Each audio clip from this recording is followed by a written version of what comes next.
So with that, welcome back to the show. The Lady of the Lake says, heed my warning.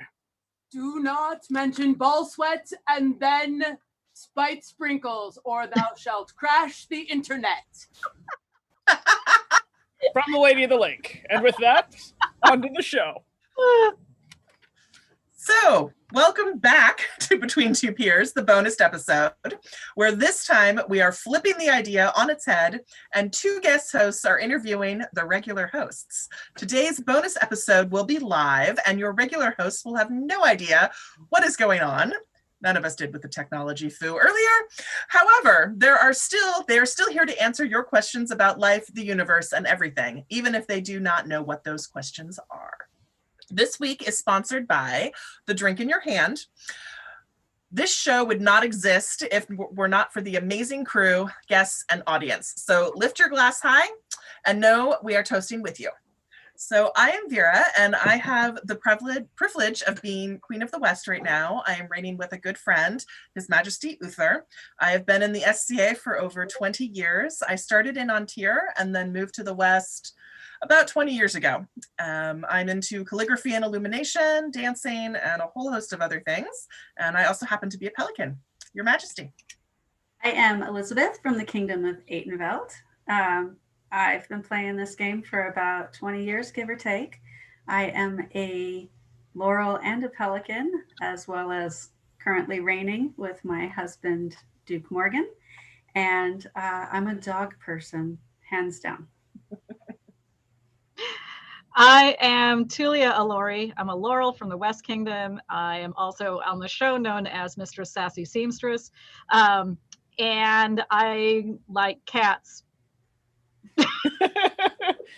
And Holy crap! This is the problem and the beauty, I guess, of having a live show. So thank you everybody for being super patient. Well, Discord just took a massive shit on us. yeah. So I'm Sir Danger Muppet, otherwise known as Sir Helga. I've been in the SCA over half my life. I am a knight, a pelican, and a royal, and I like dogs. And our amazing audience and our wonderful guests that continue to put up with us. Like, we're here because of you guys. And so thank you very much. Yeah. So the drinking game is on, and the rules are when a host or guest uses a non-SCA name when referring to someone on the show, when someone says, before I was a peer in my kingdom, or when I last reigned, when someone calls for a soapbox, or when someone mentions spite sprinkles. So, Your Majesty, first question. First question up.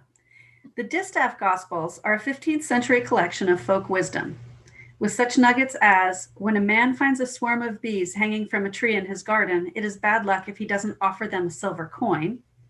And if a cat licks itself all over and puts its leg it is licking behind its ear, you shouldn't do your laundry because it's a sure sign of rain and bad weather. What are some pieces of folk wisdom that you'd add to a Distaff Gospel for the SCA? Okay. Since we got to restart a little bit, I got to think about this. And it doesn't actually involve wash your balls.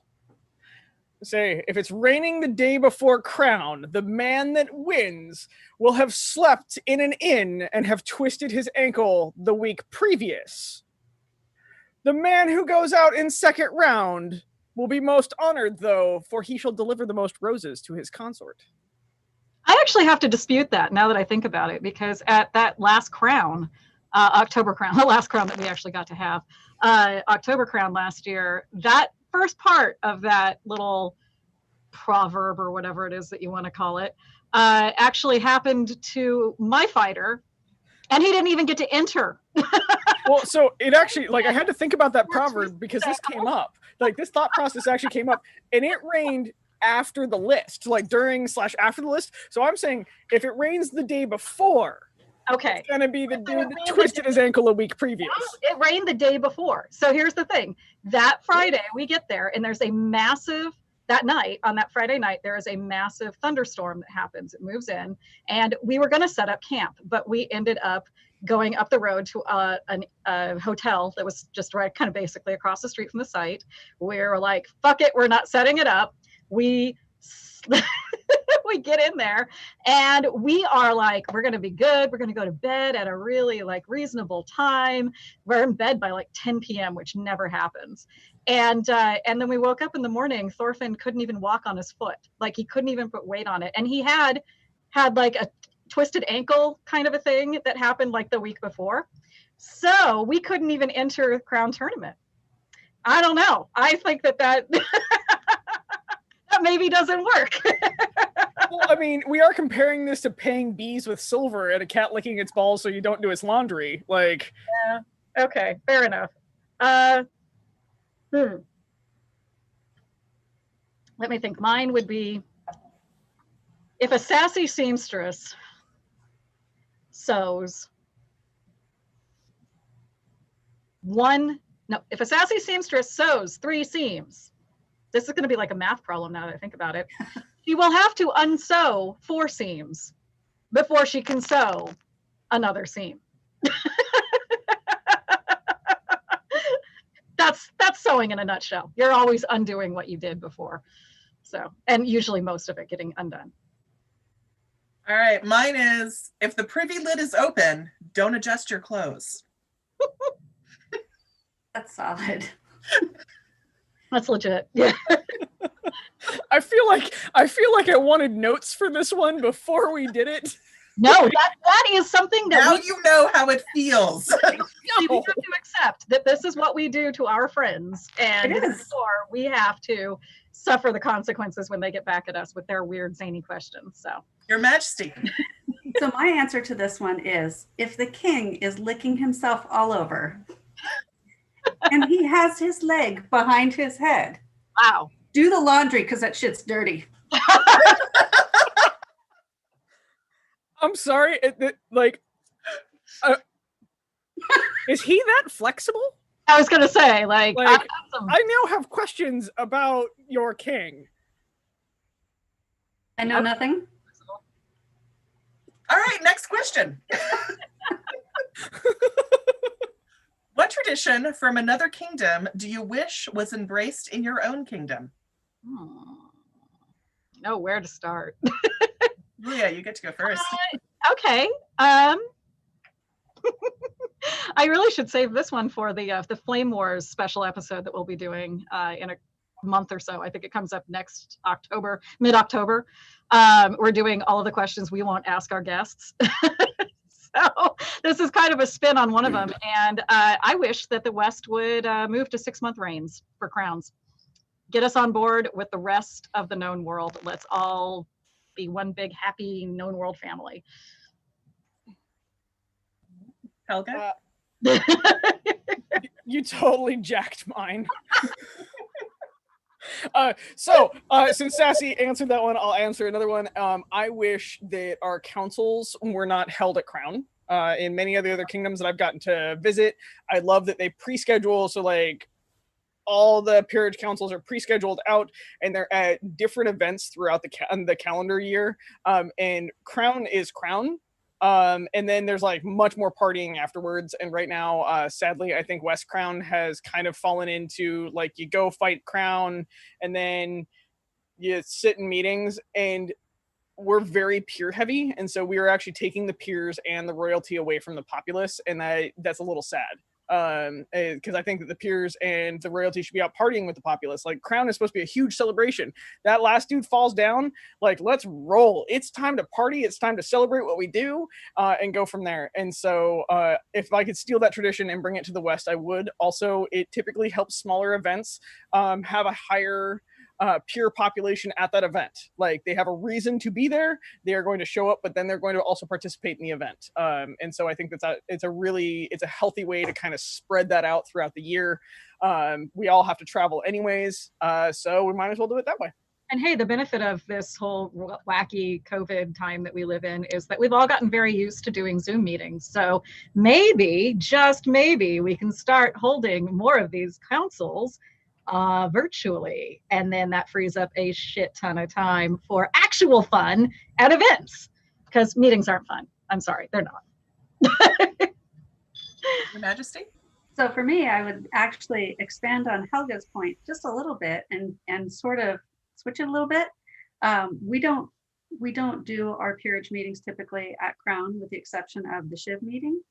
We do them at other events throughout the year. And I would actually like to see them move outside of events, because what I've seen happen is that, just like what you're seeing at Crown, a lot of times, yes, the attendance is driven by the circle being held there, but nobody's participating in the event. And a lot of times what happens is the event itself is completely on hold the entire time that the circle is going. And so if the Crown is holding 3 circles in a day, the event really doesn't get to do much of anything. Mhm. Your Majesty. So the thing I picked, I had the privilege and the joy of going up to Ontario 12th Night this year for their coronation. And one of the very cool things that I saw was, it was really during the MOD ceremony, the Masters of Defense fealty ceremony, where all of the mods take their swords and they put the tip of their sword against themselves and they lay the hilt against the Queen and they swear their oath of fealty. And oh, it was just chilling. It was so cool. And that is something I would love to see in the West, truthfully. I just thought it was really, really cool. Yes. Okay. So having done the Ring of Swords for my knighting, I can tell you that's one of the most powerful things I have ever done in the SCA. It was a very humbling moment. And that's something that I will 100% agree with you, Your Majesty. That is one of the most powerful ceremonies I've seen in like the known world. That is a moment of swearing fealty and also promising fealty, and it is a two-way street, and it is stunning to see happen. Agreed. Okay, so the next question: if you woke up one day and you were your co-host, what is the first thing you would do and why? And similarly, you trade bodies for 24 hours. What would you do during that time? Oh my god, I'd wear all of her fucking cute clothes and I'd make Thorfinn cook me so much food. Like, seriously, like, holy crap, Thorfinn can cook. Like, Hans can cook, and like, you get Thorfinn and Hans in the same location, and there is food magic that occurs that also you stay away from the scale for the next 30 days. Oh yeah. But like, Sassy, like, Thorfinn gets into it and it's almost ritualistic. Like, there's sometimes where he like dresses up to cook or anything else like that. I'd be like, cook me the fucking menu, and then I would proceed to go through her closet and like wear all the cute, super like snazzy little like fucking, she looks amazing all the time. Like, I would just run around in that body and be like, look how fucking hot I am, bitches. Like, yes. Also, yeah. I would have a lot of fun making fun of her and being like, for the afterwards when I switched back into my body and be like, holy shit, you are right. You are fucking short. I couldn't reach anything on the second shelf.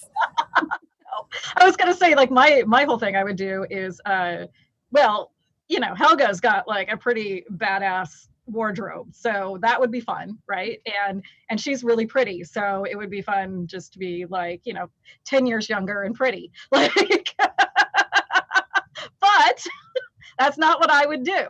The first thing I would do is use her brain to organize all my shit. Like, she is organized in ways that I could never be. And I think I would take mad advantage of that and get everything like completely organized and structured and sorted out. And then when I'm back in my own brain, I'll fuck it up again. But it'll take me like at least 6 months to really destroy it. So it'll be like a nice 6 months.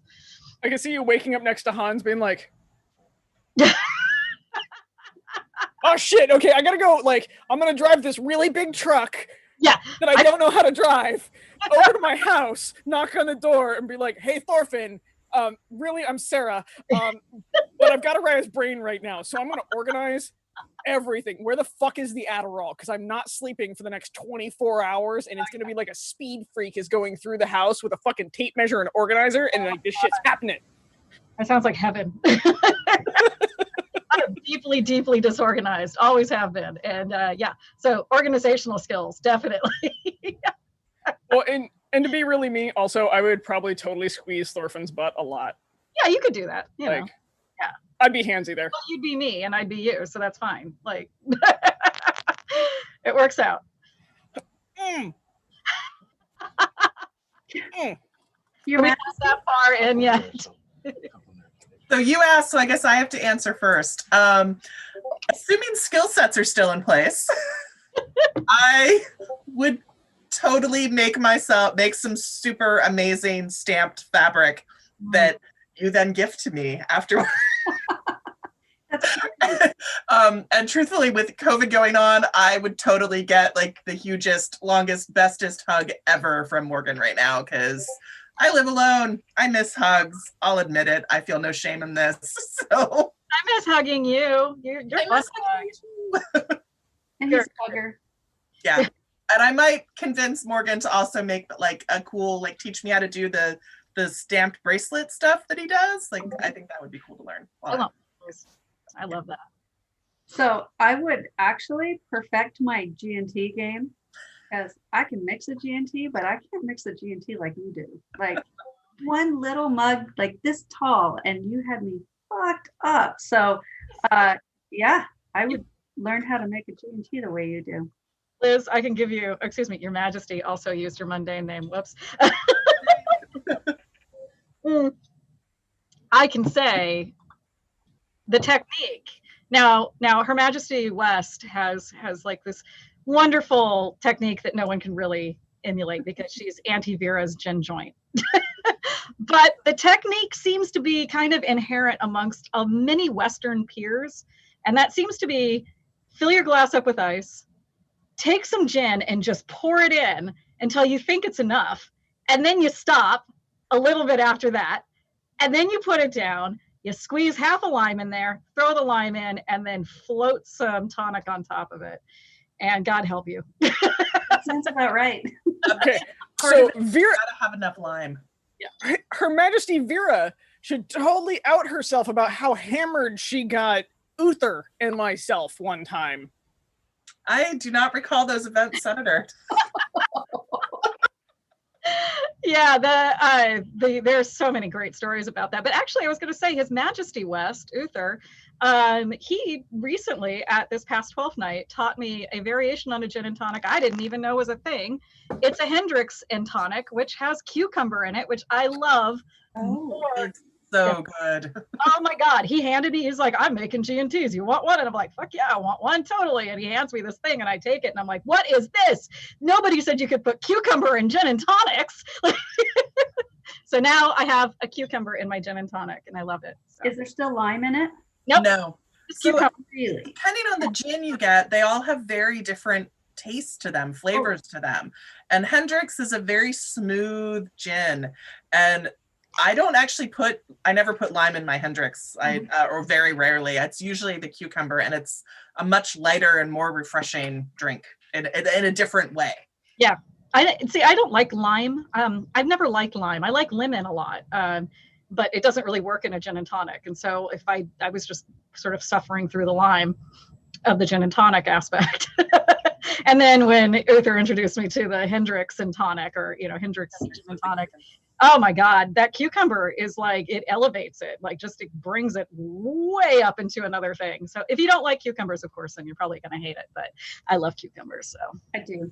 So we're good. it's super good. You should try it. That is on the list. All right, are we ready for our next question? Maybe. Okay. Looking to the future, if everything goes great and we're back to in-person events, what happens to Between Two Peers?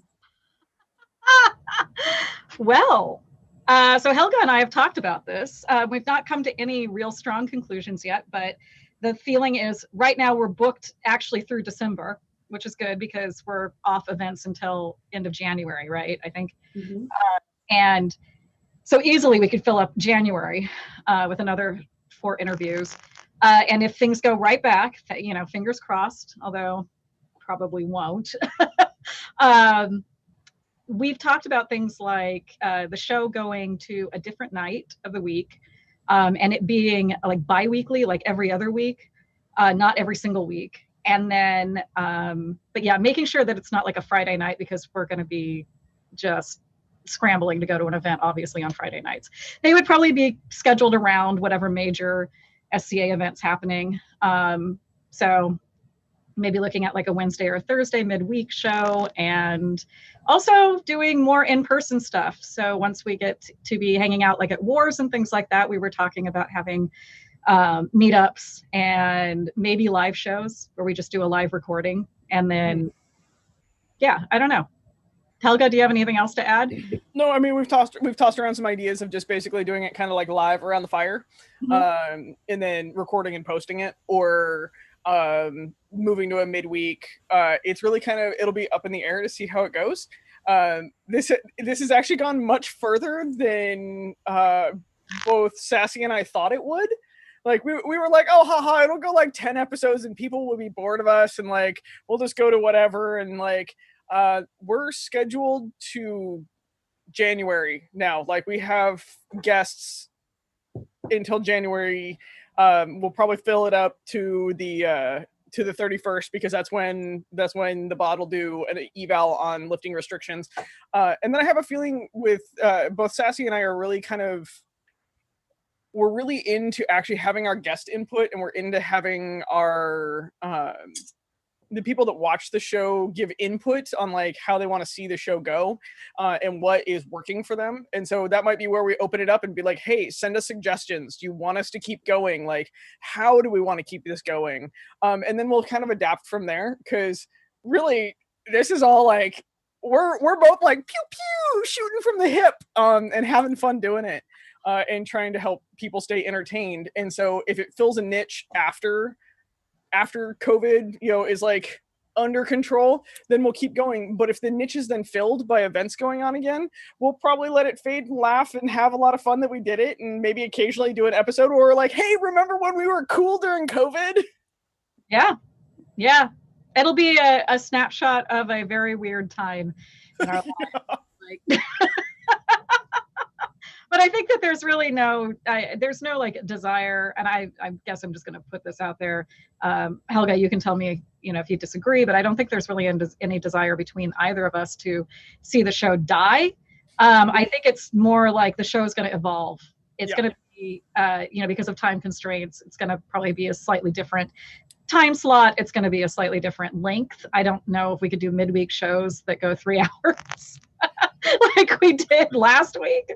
And then trying to incorporate some fun stuff for in-person events. And it's going to, maybe it'll incorporate more people and be more organic, and who knows. But I think we don't want to see it go away. We just don't necessarily know how it's going to end up working out past, the end of January.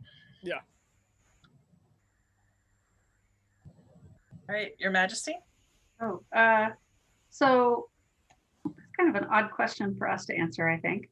But I think that it has made the world a little bit smaller and brought everybody so much closer together, because it's introducing so many people from around the known world.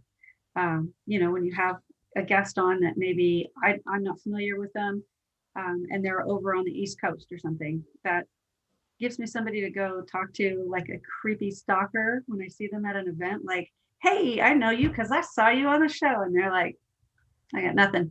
So it's very cool, because it's, you guys always wind up talking about different traditions and, certain heavier topics a little bit. And that's helpful to see that sort of perspective across the society, and to see how other kingdoms are responding to different things. So I think it's a good thing, and it's certainly done a service to the society thus far, and I think it would continue to do so in whatever sort of form it takes after the world comes back. Yeah. I agree. I've really enjoyed watching the show, and this show and a bunch of the others that have popped up have been just a godsend in some ways for COVID, and how stressful everyone is, and how disconnected, and for a lot of people incredibly lonely, missing their community, and being able to tune in and see things and watch, especially this show, this format is kind of like you're hanging out by a fire watching a group of people chat. And we all do that, or at least I know I have done that at events before, where I'm kind of in a quiet mood, but I enjoy just watching the conversation around me. The topics have been great. The interviews, seeing people I've never seen before. I think once we're back to actually eventing in person, it's probably going to be a lot of work or too much work for you to try to do an event every single week. But I really do hope that you continue, every other week or once a month, or doing some fun live stuff, something. I'd like to see it continue.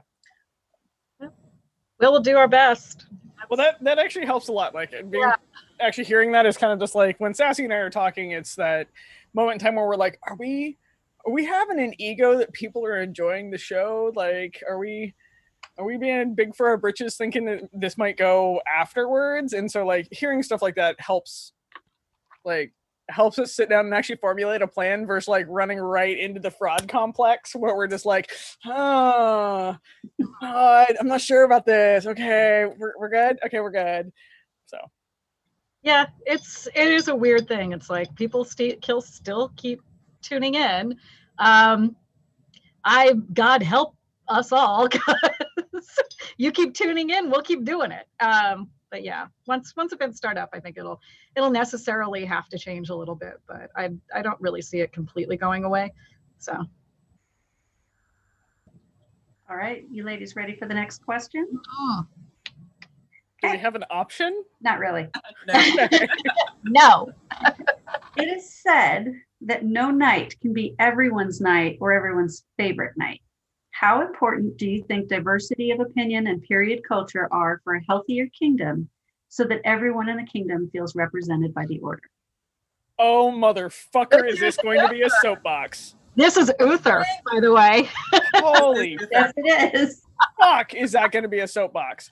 I hope he's watching. I would like to note, everybody fucking strap in, like, at this point. So diversity in opinions and representation is huge, fucking huge, and needs to be continued to be worked on. Not everybody's going to be like, you have the hero victim villain complex, which, we've gone over in previous episodes, where you're going to be one of the three in somebody's story. Like, you don't get to dictate the stories other people write about you. You are just a character and how they see the world. So you can't universally be liked, and you never will be universally liked. And one of the things in understanding that is we have to understand that at some point we must be the villain to create balance. And the villain is a very loose definition of villain. It's the other side or anything else like that. Here's where this turns into a soapbox. We need diversity of opinion, but we all need to develop better tools to communicate that diversity and to communicate our needs, wants, and expectations in the situation. And if they don't align, to be able to have adult conversations about that. Diversity of opinion is not xenophobia, homophobia, racism, anything else like that. I'm sorry. There is actually no place in our society for that. That's not diversity of opinion. You're just a fucking asshole.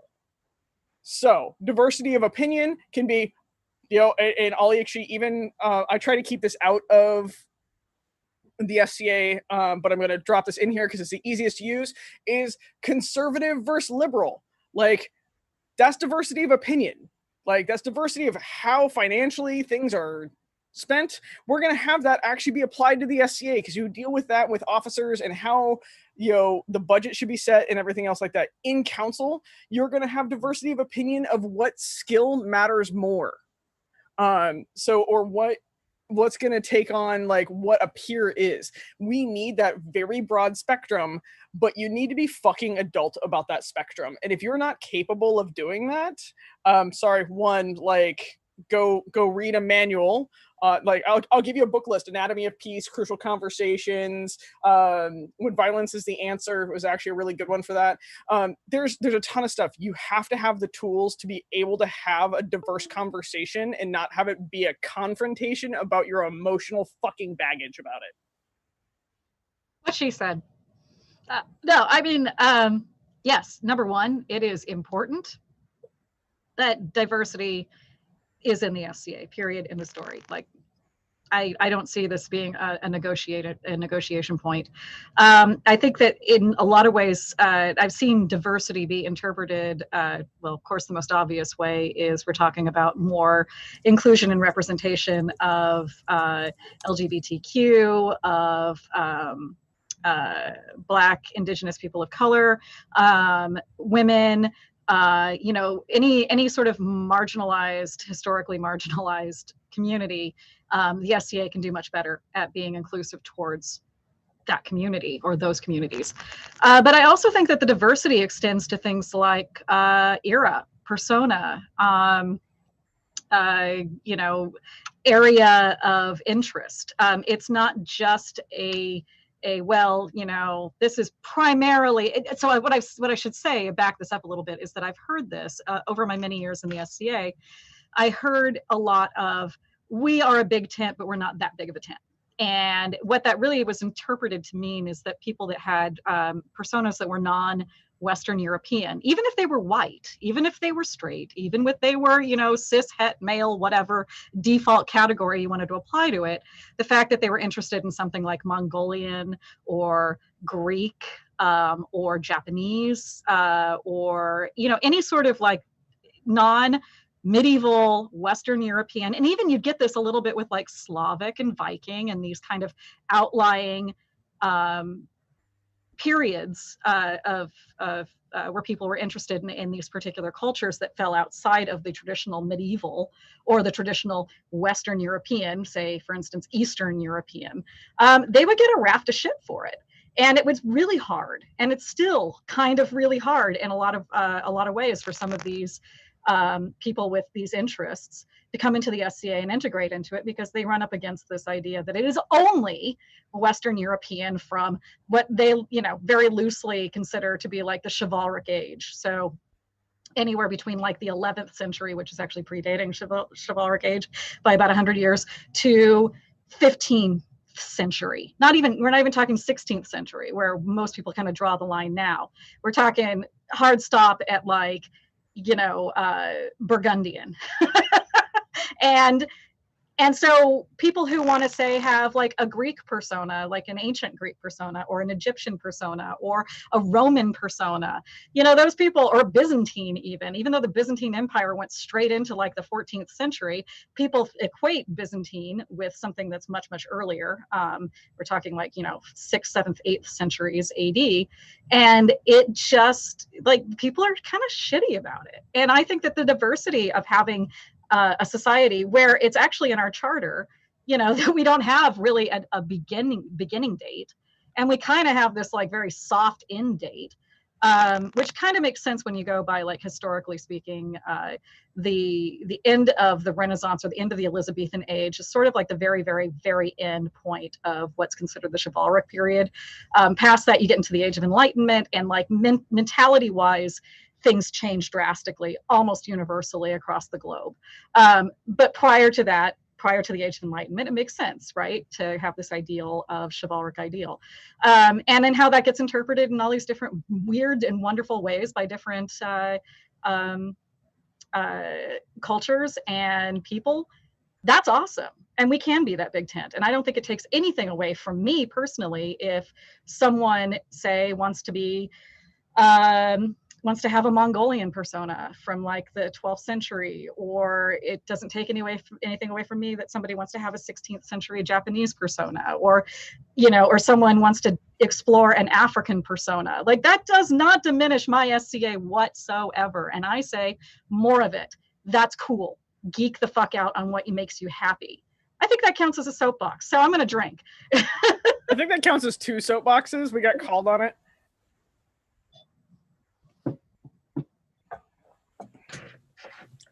So I have to agree. I think it's incredibly important to have, and specifically this question talks about the nights, and that, no one night is everyone's night, and that's okay. Everybody who comes to the SCA, we're all looking for different things, and I don't think we have to be one thing. I love the fact that I can wear, late period Italian and stroll into a Norse encampment, and I'm still welcome. And I love seeing that whole thing. I love seeing the skaldic, the heroes of men, and I love seeing that. And then I also love seeing, the 14th century and the very, it's a completely different look and a completely different attitude, but I love it all. And I don't think we have to stick ourselves into one little thing. That's not what the SCA is to me. And I don't think it's good for the kingdom to do that. I think the more inclusive we are, the more members we're going to have, and the better the health of the kingdom and the society will be. Your Majesty? So I can't disagree with what any of you have said. And I would actually say that I would want to expand this to include all of the orders, because I would say that, you know, maybe I'm not everybody's pelican or everybody's laurel or whatever, but I'm somebody's cup of tea. And, you know, you're somebody's cup of tea and she's somebody's cup of tea. And that is what makes our society as rich and multidimensional as it is. And it's what will keep us more accepting of others and introducing other opinions and viewpoints to people in a hopefully less threatening manner. We lose nothing by being accepting. Mm-hmm. Agreed. And we gain a lot. We gain a lot, exactly. And I do other forms of reenactment that are more specific to a point in time, like, you know, a year or like 5 years. And those groups are also going through dealing with a lot of the same kind of things that the SCA is dealing with right now in terms of representation and inclusion, diversity and equity. And, you know, really everybody's trying to kind of struggle with it and kind of come to this understanding of how something that is inherently focused on one specific thing that may be deeply problematic can still be accepting of a diverse population with diverse interests. And I think, honestly, the SCA, and I'm going to say this, just put it straight out there, I think the SCA's strength is that we aren't limited the way that, say, like a Renaissance Fair or Dickens Fair or those are just two other organizations that I've done and been an active participant in. So I'm going to, of course, name drop them and compare them. But other things like, you know, specific reenactment groups that are very, very narrowly focused on like only reenacting the Battle of 1066 at Hastings. Like, we can get a lot of people really excited about that. But are you going to have like a culture that springs up in it that brings forth all of this like richness that the SCA has that I don't see really in any other form of reenactment? And you know, that doesn't invalidate them, but I think that that's what's going to make the SCA survive, while maybe other forms maybe won't be able to survive this, or maybe will grapple with it too much and can't figure out how to work with it and will just sort of fade. So All right, next question. Do you think the growing divide in the SCA can be reconciled? And if so, what are the best ways to be proactive about attaining that goal? And if not, what are the steps we should be taking? I'm loving Helga's face right now. I'm kind of just like, I'll just let Helga go first. Why not let her go? Oh no, you can totally go first. I'm having to like gather. I actually really, really want to hear what you have to say, because honestly, I think it's going to be a more succinct version of what I have to say. It's actually almost a repeat of the last question for me. Yeah. Is the growing divide in the SCA is because we've hit a very... Okay. Hang on. I'm gathering. How frank would you all like me to be? Oh, just throw it out there. Yourself. We have celebrated stupidity and extremism for so long in mundane culture that we have lost the ability to compromise, have conversations while also holding boundaries and placing expectations on somebody. We have lost the ability to mediate jack shit because we emotionally react to everything in an extremist manner. So it is just emotional warfare. We do not have enough mediators out there right now. And so the growing divide in the SCA will go away as people are less bored. But one of the things is, everybody needs to step up.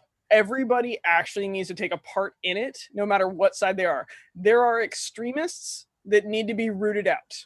End of story. We all understand this. Like, as I said, if you're racist, any of those that I said earlier, GTFO out of our club. I'm sorry. Like, we want diversity, we want inclusion, we want a bunch of other things. And I realize that I want this. I will punk rock the fuck out of you. I'm willing to be at a bar fight if you're a fucking Nazi. Mm-hmm. End of story. But one of the things that we have to do is there's a lot of gray area. The gray area is becoming more, it basically is swallowing the red pill is what it's called.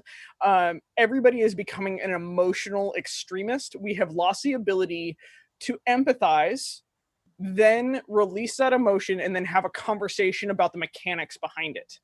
And until we find that again, this divide is going to continue on. We're going to lose more and more gray people, gray area people to the extremes, because we aren't creating conversation, we're creating confrontation. And so our leaders, our peers, the squires, the students, everybody are going to have to step up and say, hey, Breaks, you're having an emotional reaction right now, or I feel you're having an emotional reaction. Can we back this off and discuss why? So then we can go back to the subject matter. And until we all learn how to address that, it's just going to continue to compound and become worse. We all have to get over our own emotional bullshit. We have to get over people proving themselves against our scars and our traumas to be worthy of having a real conversation, and just walk into a place ready to have a real conversation, ready to own our shit and ready to be adults, so we can continue to grow and foster what change needs to happen and what honors and traditions and everything else we want to keep. But if we keep fucking emotionally reacting in a defensive manner, it's just going to get worse. And it's going to drive more people over the edge, and it's going to drive more people away. And so fucking get over yourself and learn how to have an adult conversation and own your shit is my thing. That's what's going to stop what's going on right now. And until that happens, it's just going to get worse. The entire world is doing it. It's not just an SCA thing. It's a mundane thing. We're just seeing the reflection in the game that we do. There you go. I think Her Majesty Elizabeth is reading the secret subliminal messages that our technomancer is putting. Oh, I didn't even read any of them. I was just like, yeah, Great. About ready to drop a mic a little while ago. They were impressive. There was an actual mic drop. Yeah, it was. Helga said, "Fuck squires. No banging your students." Oh, Jesus Christ! No, don't sleep with your students. I've already had that rant on this show.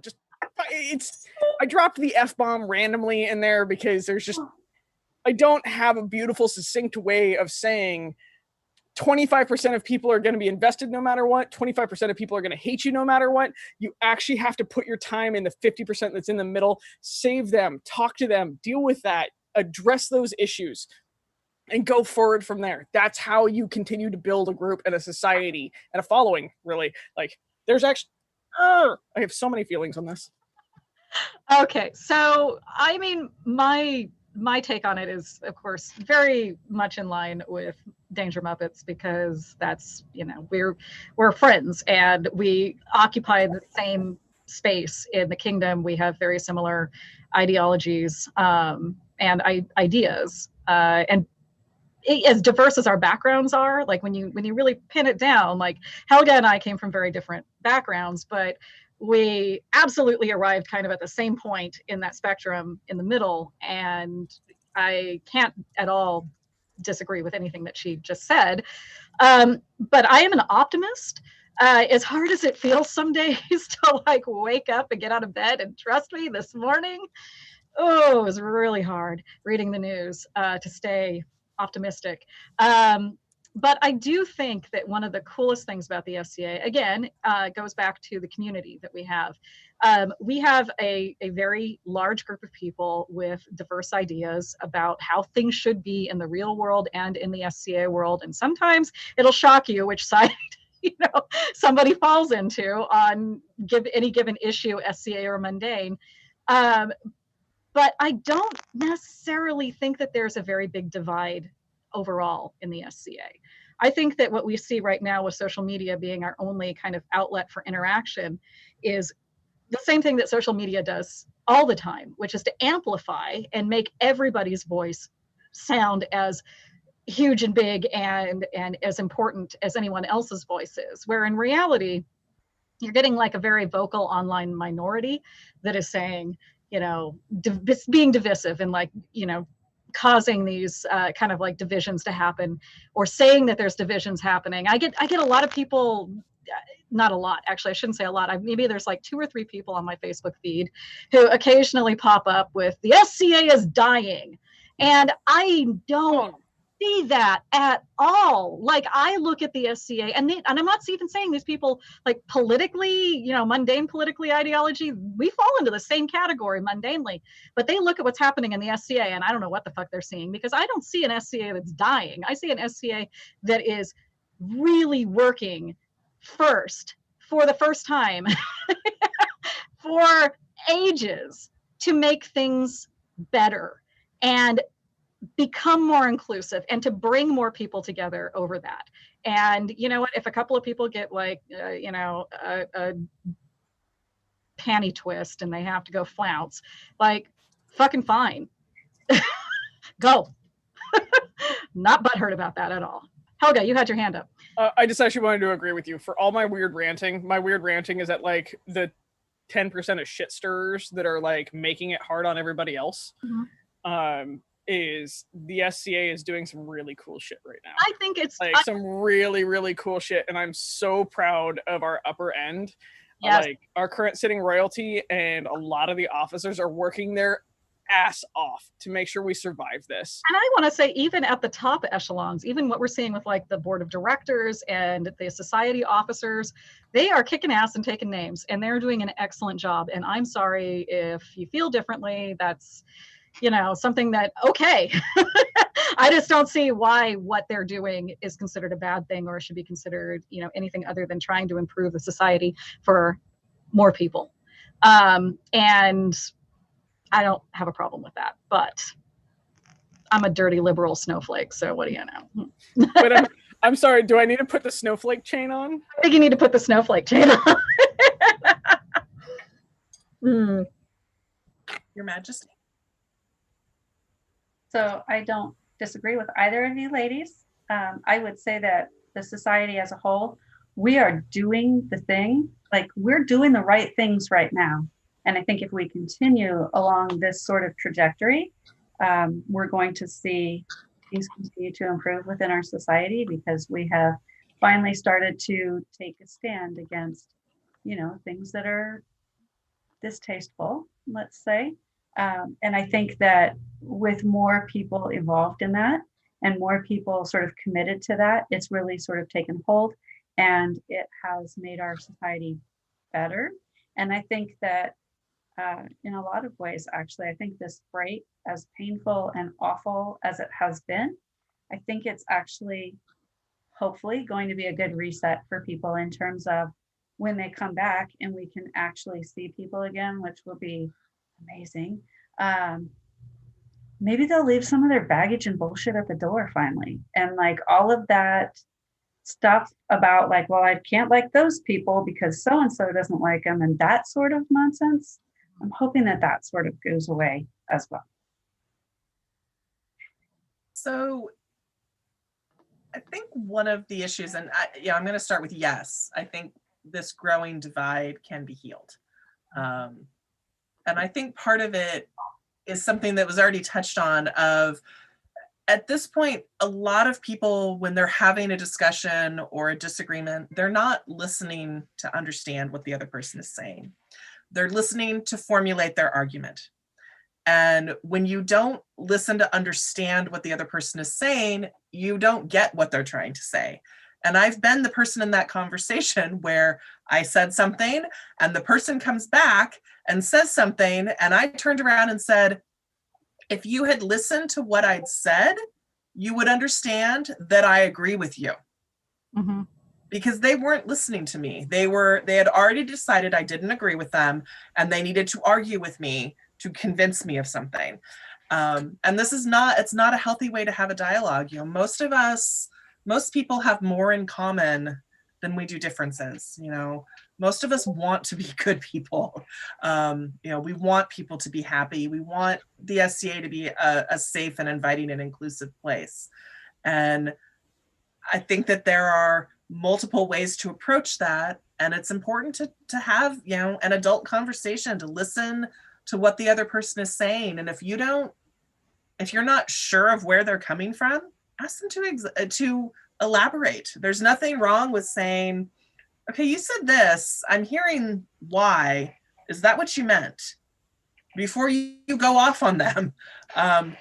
The other thing I have noticed with some of the discussions on social media is there are definitely people that don't even play in the SCA anymore and haven't for years, who are coming in and causing drama for whatever reason.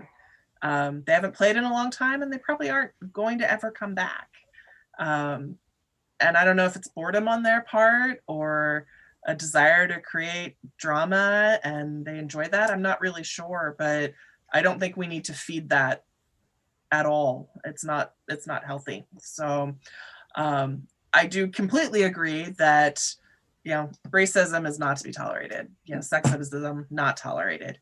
There are things that are just fundamentally not acceptable that we don't need in our game or in society in general. Stepping outside of the SCA, no. Just flat out no. So yeah, that's my answer to that. And we got another mic drop. I was about to say, I believe Her Majesty just mic dropped. Wait, was that a soapbox? It could be. I mean, actually, you know what? Maybe we should consider adding a rule for the drinking game that is separate from the soapbox, but it's the mic drop, which is yeah. If one of the tech crew mic drops, it's a bit more nuanced. What could possibly go wrong? Yeah. What could possibly go wrong if we give the tech crew that power? All right, so our next question is a very serious one. Liz, or Your Majesty, I'm sorry.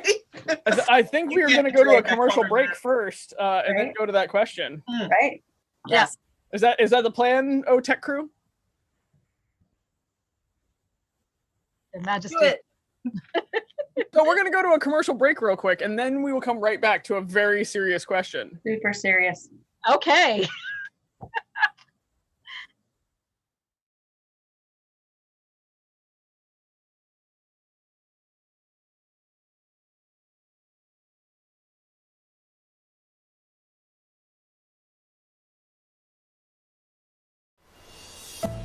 Miscellaneous Etc. makes custom machine embroidery and garb. From patches to horse barding, nothing is too large or too small. How about a heraldic mask or banner? Maybe a new cloak or hood? Livery for your entire household? Badges of office? Miscellaneous Etc. can do it all. You can find them on Facebook at MISC-ETS4, that is MISCETC, and the number 4. Miscellaneous Etc., where imagination meets reality.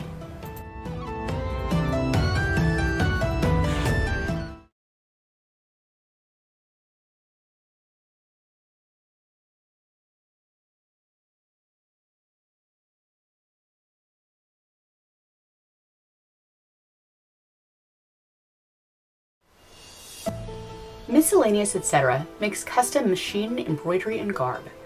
From patches to horse barding, nothing is too large or too small. How about a heraldic mask or banner? Maybe a new cloak or hood? Livery for your entire household? Badges of office? Miscellaneous Etc. can do it all. You can find them on Facebook at MISC-ETS4, that is MISCETC, and the number 4. Miscellaneous Etc., where imagination meets reality.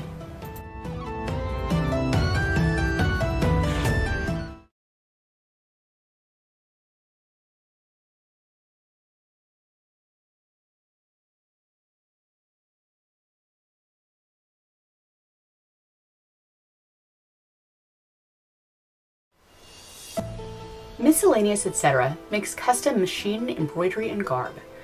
From patches to horse barding, nothing is too large or too small. How about a heraldic mask or banner? Maybe a new cloak or hood? Livery for your entire household? Badges of office? Miscellaneous Etc. can do it all.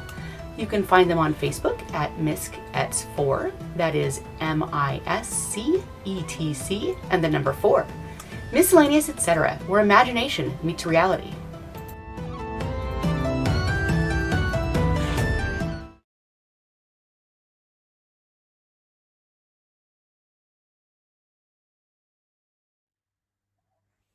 Oh my God, we're almost getting used to having this commercials thing.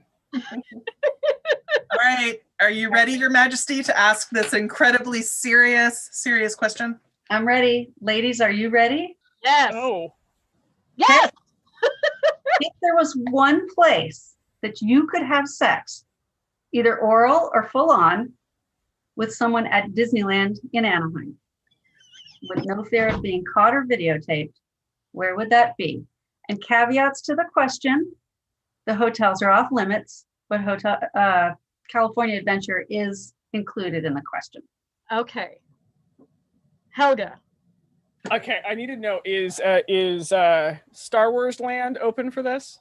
Of course, it's part of Disneyland. Fuck yeah. Oh, fucking the cockpit of the Millennium Falcon, like hardcore, all over that. Like we are fucking to the nines in that. I think after somebody has hardcore disinfected that, because I probably feel that I wouldn't be the first. No. Oh my God, no. Oh my God, that's such a great ride. Such a great ride. Yeah. That's where I'm going. That is where I'm like, there's gonna both be oral and fucking, like. Oh, that's gonna be, it's what, a 10-minute ride? Yeah, that is gonna be a full service ride. There's a lot of like G-forces on that ride though. I don't know. That would be rough if you're not like belted in.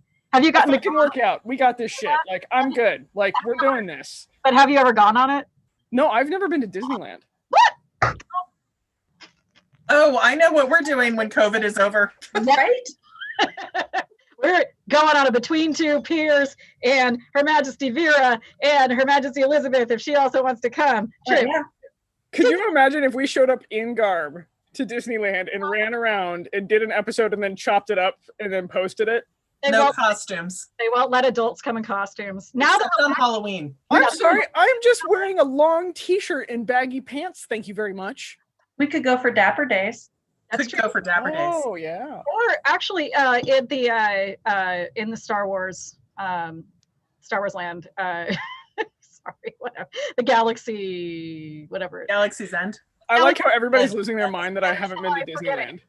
But yeah, so Galaxy's Edge, they have a little bit more like kind of relaxed idea of what adults can get away with costume wise. And actually some SCA stuff, like I'm thinking some roofs, like some low key roofs probably wouldn't like raise too many eyebrows. And yeah, so that would be fun. Yeah, actually right before COVID shut everything down, Thorfinn and I got a chance to go to Disneyland. So we were coming back from Estrella, and as we're driving north through Southern California, basically, we happened to hit, there was like the split. I think we were staying overnight in San Bernardino, and like there's a split on that freeway that takes, one route will take you to basically straight to Disneyland. The other one will take you north to the Bay Area and home. And we got to this on-ramp and we saw this split, and both of us, without even thinking, we're just like, Disneyland. Like, so that was a couple of weeks right before COVID shut everything down, and it was great to get to go, and it was fun. Yeah, Disneyland's wonderful. So I would have to say the cockpit of the Millennium Falcon for sure, because I know that would be Thorfinn's answer, and that's going to be really it.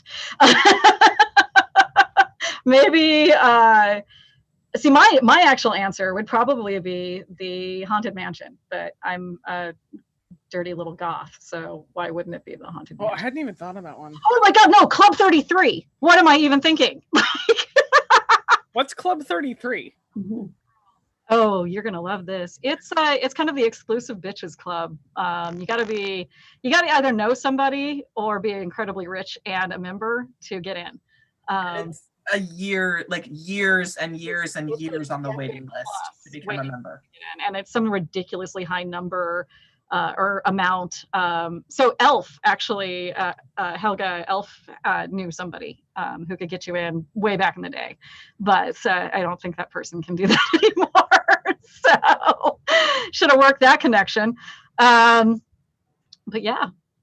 I just got a text. I was thinking it was going to be my boyfriend being like, "Let's go!" Yeah. Now Disneyland's high up there on my like number one place to go as soon as COVID lifts, the COVID restrictions lift, and it's safe to go again. It's going to be Disneyland. I want to do Six Flags or one of the other big roller coaster. See, I don't like big roller coasters. I just like. I like Disneyland's version of. They have some big ones, like California Adventure has a big loopy one, and I refuse to go on. Fuck that noise. It's also got the drop ride. It's got the Guardians of the Galaxy ride, which is really cool, but not so big fan of drops either. But yeah. Anyways, that was a fun digression. How would you guys answer that? Your Majesty. So Your Majesties, do tell. like I have a list.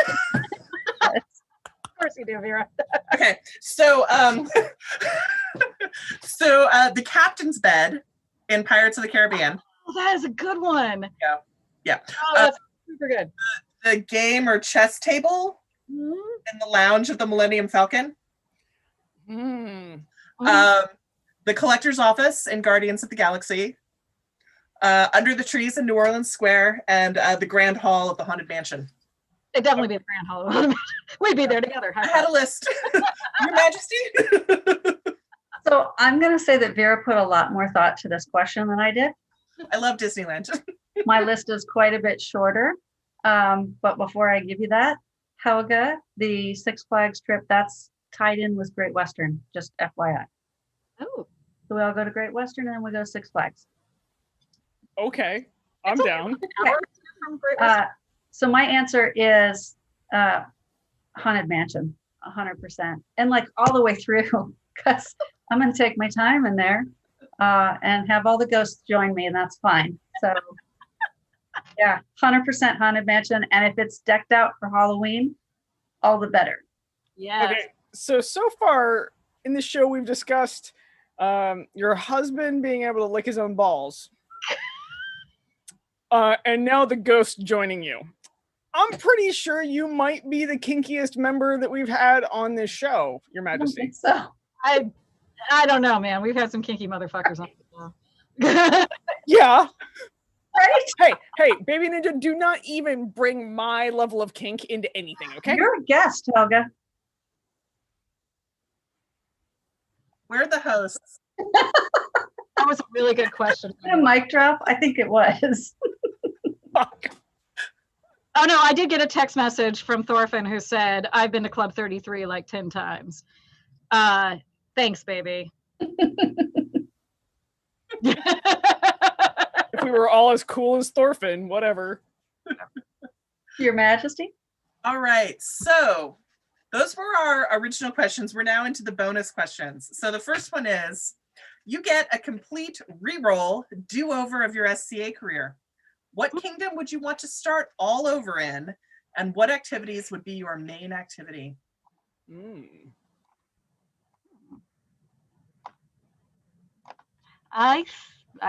it me? Do I go? Yep. Guess. I don't think I would do anything over. I'm a Westie through and through. I can't imagine starting in any other kingdom. It's weird. It's weird to even think that, because it's like so ingrained into, kind of my DNA. Like that is, I was born and raised in Northern California. I am a Northern Californian. I am a Westerner. Like I just can't even wrap my brain around where anywhere else I could possibly have started. Knowing what I know now, maybe I would say someplace like Ontario, because I really love the weather. And if I could even get to be like pickier, I would choose to be born on the Canadian side of, of it in British Columbia, because not only is that like literally one of the most beautiful places on earth, Canada's rad. And my great grandparents immigrated from Canada, and I'm too distant from them generation wise to claim Canadian citizenship. So that's off the table. Yeah, I would say probably that, or, like Drachenwald, like, fuck it, let's just go crazy. Let's like be born in London and live in London and start in Drachenwald. And like, that probably actually would have input a lot more of like primary source material right in my lap. At a very early age in the 90s, when like online catalogs and things like that were not a thing. So I would have like direct access to the Victoria and Albert Museum or the British Museum, or, it's a couple of hours on the train to the Ashmolean Museum or the Ashmolean Library, and like Oxford and Cambridge is right up the road. Like that could be cool. That probably would have like influenced me, kind of accelerated things a little bit. If I'd had that access in the early 90s when I first started. But I don't know. I'm having a hard time like thinking I could actually be anywhere else. Helga. I'm going to say this comment out loud here in a moment. Sorry. I would like it noted that in the comments, Leo from Ask the Night Live has just said that he's very disappointed that he does not get any sex questions to ask the chivalry of the SCA. So now everybody watching, please make sure to send Leo questions you would wish to ask about the various knights would and never. their sex lives. That would be like the last thing I'd want to know is like every knight's ID, like favorite position. Like, fuck that. Ew. Leo, challenge accepted. I'm helping out our sister show. They have been great support for us. Just Leo's an absolute delight, and his show is really good. Check it out if you haven't. However, drown him in those questions, folks. I actually think that he was asking something slightly different. I'm looking at it, and actually, Leo, would you, if you'd care to, or Logan, sorry, we're using your mundane name. Bad us. Now you're making us drink. I interpreted his question. He said, now I'm mad that I didn't get any sex questions. So I think he's saying he's mad that when he was on the show, we didn't ask him any sex questions. I would like it note that I read it that way too. However, I'm putting a spin off on it so we can continue with the amusement. They ask the knights, like, just, oh God, I did not want to know that. Hard no. If you could fuck anywhere at Disney, where would that be? I can imagine all the knights of the known world just being like, I don't know. Did you just ask us? Duke Mark's brain explode. But he'd probably have an answer, actually, knowing him. He'd be like, oh yeah, well, perfectly logical to do it here. Yeah. So, I mean, like, let's have some sport here. We're all bored in COVID, right? We need positive outlets for our boredom. I am just making a suggestion after using a little bit of gray area in interpreting a question that was, or a statement that was made in our chat. All right. Well, he's not on here to defend himself. Helga, you've got to answer the question at hand. Oh, God damn it. I'm the one with. So I have a clarification. Do I restart with all of my current knowledge, or is it like a reset button? Reset button. Well, if it's a reset button, then I'd probably follow the same path because I'd still be a stubborn, wild 14-year-old that found heavy fighting and faked an ID and got into rig. That's the second time. Start in the West, or would you start somewhere else? Oh, okay. So, like, if it was like I could pre-plan, like I could take my little 14-year-old self as like a little character on the Google map and throw him down the road a little bit. Yeah. Yep. I would actually probably, if I could do that, I would start Central West more. So I'd come down. So I started in like way Northern California, up in the wee backwoods of California is where I started. And like there was like 5 or 6 of us, all in high school that found it and started fighting and went from there.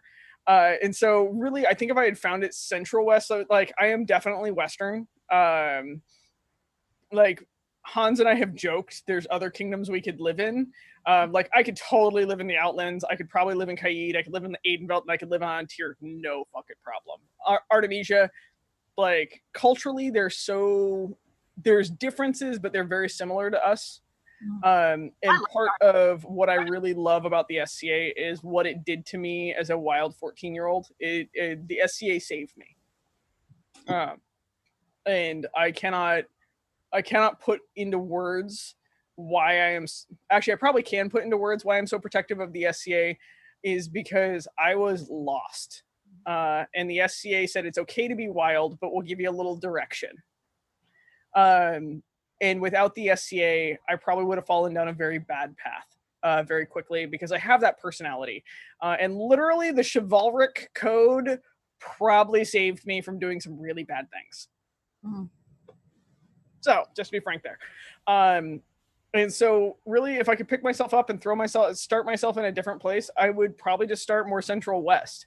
I'd start with the same people. I'd still follow the same weird, obsessive fighting path. I'd probably learn to sew better earlier if I could be like, hey, self, you're going to go back with none of this knowledge besides this one conversation. Find these people, live in this area, learn to sew a little earlier. Like believe me, you'll be obsessed with Viking stuff, like actually go into Slavic culture and learn like go roll around in the Norse culture. You're going to be a happy camper there. Do the high end stuff like that because that's where you're going to be happiest. Find that knowledge. These are the people that'll have that knowledge. Go follow that path. These are the people you want to train with. Go follow that path. And that's where I turn myself loose. That's the only really difference is the West spoiled me. Yeah, I feel very, very similar. Very, very similar. The West spoiled me, and the people here are my family. And so I would try to set myself on a path to run into those same people, to be involved with those same people. I might tell myself, like, go read this book a little earlier. It'll help you with your communication skills, you little fucking toddler. But beyond that, there's almost nothing I would change because we have a really cool culture and we have some amazing people. Yeah. Endorsed. Can confirm. Yeah, so. Majesty? So for me, I'm going to take slightly different approach at this. So a little bit of background. I was raised essentially in Kaid, and then I went to college in the West, and I didn't know the SCA when I was growing up. I was aware of it when I was in college and exposed to it just a little bit. And so if I had to start over again, I would actually get more involved in the West so that I would have been involved sooner in my life because I was in my mid-20s before I found the SCA. And so I feel like I kind of missed out a little bit there. So I would actually get started sooner. And I would say that I would hopefully get on the service path a little bit sooner and be a little bit more selfish about my gameplay and do a little bit more focused on my wants earlier so that I could get further on down my path, you know, and really be fulfilled and feeling like I belonged and had like my place in the SBA and all of that sooner. So I felt like an outsider for a shorter period of time. Yeah. Your Majesty? So in my case, so I started in Ontier and I was in a small little college group. And I actually loved that start. We had dance practice every Friday night and basically everyone who lived in the Shire showed up. We did dance practice in garb every Friday and then we all went out and it was the best start I could have hoped for because I love dancing and I love period dancing. If I could change something, it would be after I moved to the West, because I definitely love being in the West. I moved to the Bay Area and I moved from a tiny little town in Eastern Washington State where, you know, a 45-minute drive, that was a long drive. Like you didn't, you know, that was a big deal driving 45 minutes. And so the closest dance practice to me when I moved to the Bay Area, I lived in San Jose. It was up in Menlo Park, which during traffic is like an hour, hour and a half. And I was like, it's only like 15 miles. It's the crow flies. But at the time I'm like, that's insane. Who drives 45 minutes to go to something? Because I was like 19, 20. And if I could do it over, I would have gone. I would have shown up and I would have kept doing dancing in the SCA in my 20s, and I wouldn't have taken this 4-year break that I took after moving to the West. The other thing I would do is I do calligraphy and illumination, and I wish I had made the transition from just writing the alphabet to actually working on a scroll. But it took me a while to make that transition. I didn't quite have the guidance and the help that I needed to do that jump initially. And so I just kind of sat there writing out the alphabet over and over. And I was like, I want to do more, but I don't know how. And so if I could push myself along that path, it would have been that would have been one of the things I would have pushed across sooner. It's so weird to think about, like to actually actively think about like how different something would be if you were just in a slightly different place in a slightly different time. Yeah. So, so I think about that's like one of my favorite thought processes, by the way, of like if I could restart, and I would never want to restart with just a conversation with myself, because I feel that I would like fuck up how many cool people are in my life now. Yeah. And there are definitely things in my life that I would love to be like, cheat code, skip that. Like, holy shit, like nobody should ever experience this in their life. Like on this date, on this time, just avoid this location or avoid this person. Like that'd be fucking great. But I would keep every one of those experiences for those that I have in my life right now. Yeah, agreed. Because just even on the hard days, the people that are in my world are amazing. We are pretty fucking lucky. We really are, Helga. I mean, present company included. It's just a kind of a really ridiculously magical existence. Sometimes, other parts suck, but the part that doesn't suck is you guys. Mm-hmm. Okay, ladies, are you ready? Mm-hmm. Again, no. I'm going to answer no to that one every time. Well, we're still going forward. I'm like, yes, do it. Do it, do it, do it, do it. Considering your art, your job, or your hobbies, what is the question that you always get asked? And what is the question you wish somebody would actually ask you? Ooh. Oh my God. Whoever sent this question in needs like a gold star. Yeah, that's right. That's his Lane. Damn. Lane sent that in. Oh, but she never sent that to us, did she? That's I amazing. may have actually messaged individual people and asked for questions. Because that was not a master list question. I'm like, we've read every single one of those 300 questions. So what I get asked all the time is, oh my God, are you afraid of fighting the boys? Like, amusingly enough, I'm only 5'5", and so I'm on the smaller side for heavy fighters, and so I get asked that all the time of like, how do you handle that or anything else like that? And it's a very odd question. It's also a very long question for me because occasionally you just fight afraid. Mm-hmm. And I wish that I could. Oh wow, this is gonna be a really raw question, by the way, for me. I didn't even realize that going in. I'm sorry. It is a toxic trait of mine not to discuss the fact that occasionally you just fight afraid. And I wish that I was more open about that and able to have that conversation in time. Because as somebody that is 5'5", I have been threatened on the field. Also in my life, I've had some very terrible things done to me by a much larger, much stronger man than me. And sometimes I do not get to dictate when those memories are active and when they are not. And so I wish, actually, amusingly enough, so this is going to kind of bridge over into the other one. I wish that question, I get asked it all the time. I wish I was strong enough to give the really deep, raw answer all the time instead of you just fucking do it. Like, that's how you do it. The question that I wish that I got actually asked is why? Why do you do it? Not how, but why? Because the why is way different than the how. I'm a stubborn asshole, and I've learned how to do a lot of things afraid. I've learned how to do a lot of things hurting and sore and tired and really just wanting to give up. But most people never ask you why you do it. Yeah, that's, I guess in a weird way, my answer is really similar.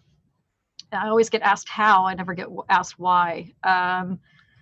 How, I do get a lot of questions about like, how do I get better at sewing? How do I get better at patterning? How do I get better at overcoming my fear of cutting the fabric? Talk about fear. Let me just say, it's more afraid of you than you are of it. It's an inanimate object. You can fix pretty much anything that you fuck up, provided you keep like an extra half a yard to a yard of fabric on hand at all times. So always overestimate how much you need. If you can't, if you're handed a length of fabric and that's it, well, God's be with you.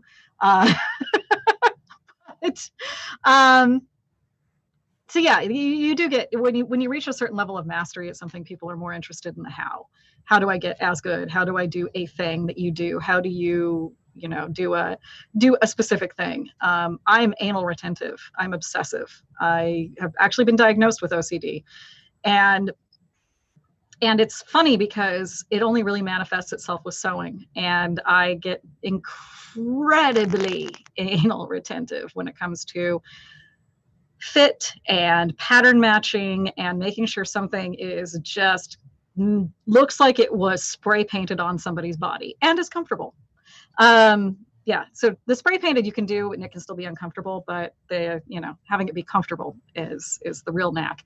And the answer to that, all that, is really just practice, just being stubborn and continuing to rip out seams and sew them again and rip it out and sew it again and rip it out and sew it again until you want to fucking stab yourself in the face with a seam ripper. You just keep doing it.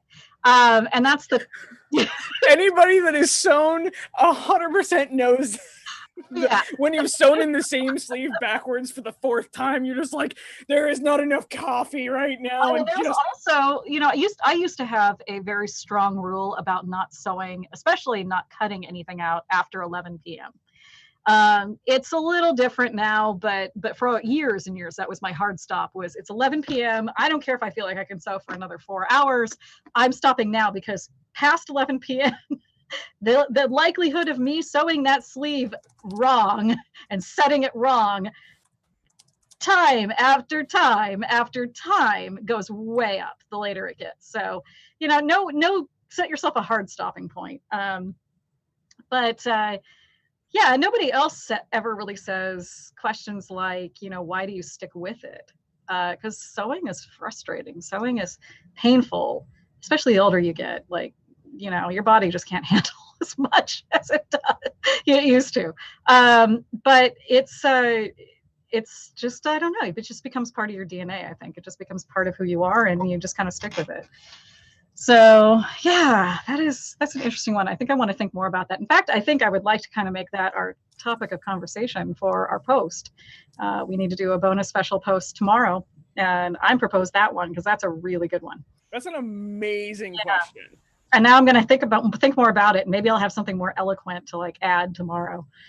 But yeah, Your Majesty. I gotta be honest. There isn't one question I get asked all the time. I mean, if there is one, it's, would you make me a drink? How are you so awesome? And so this is kind of a weird one for me to try to answer, because I don't really have, it's sort of I've realized I'm kind of a person that people come to for comfort. It's often, can I have a drink? Can I have a hug? I'm not in a good place. Like, I'm sort of I'm the auntie, right? Like, I'm the person people come to when they're not in a great place, and I'm cool with that. So, and the truth is, I'm pretty much always willing to give you a hug if you're not in a good place. So that's my weird answer to this question. Your Majesty? So actually, the one that I would say that I get asked a lot is sort of service-based, and it is, what are the things that I have to do for this event? Like, I want to be the autocrat for event XYZ. Tell me all the things that happen at this event that I have to make sure they happen. And that's all well and good, but I am a big proponent of take tradition and just chuck it and do something new. Like, I really feel like events get tired and boring when we do the same thing every year over and over. So I would much rather be asked, hey, can I do this thing different? Like, hey, we have this event that's always, I don't know, Spanish, for example. Can I just mix it up and do something Portuguese instead? Hell yeah, do it. Like, that's what makes events fun, is when there's surprises and little changes. So I would like to see people thinking out of the box a little bit more. That's my ask. All right. Do you have a tattoo, piercing, or other body modification that you regret getting?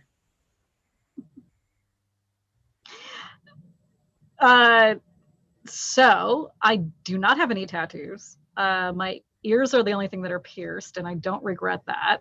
You know what? I'm going to spin it. I'm going to say, do I regret not getting a tattoo? Because there are kind of moments in my life where I would have liked to have gotten one, but I talked myself out of it for one reason or another. And I think, yeah, I would actually like to say that I probably, especially now that, like, I've had a chance to sit and think about, because all I've got is time to think about this stuff, and I can't go and do anything about it because all the tattoo parlors are closed because of COVID.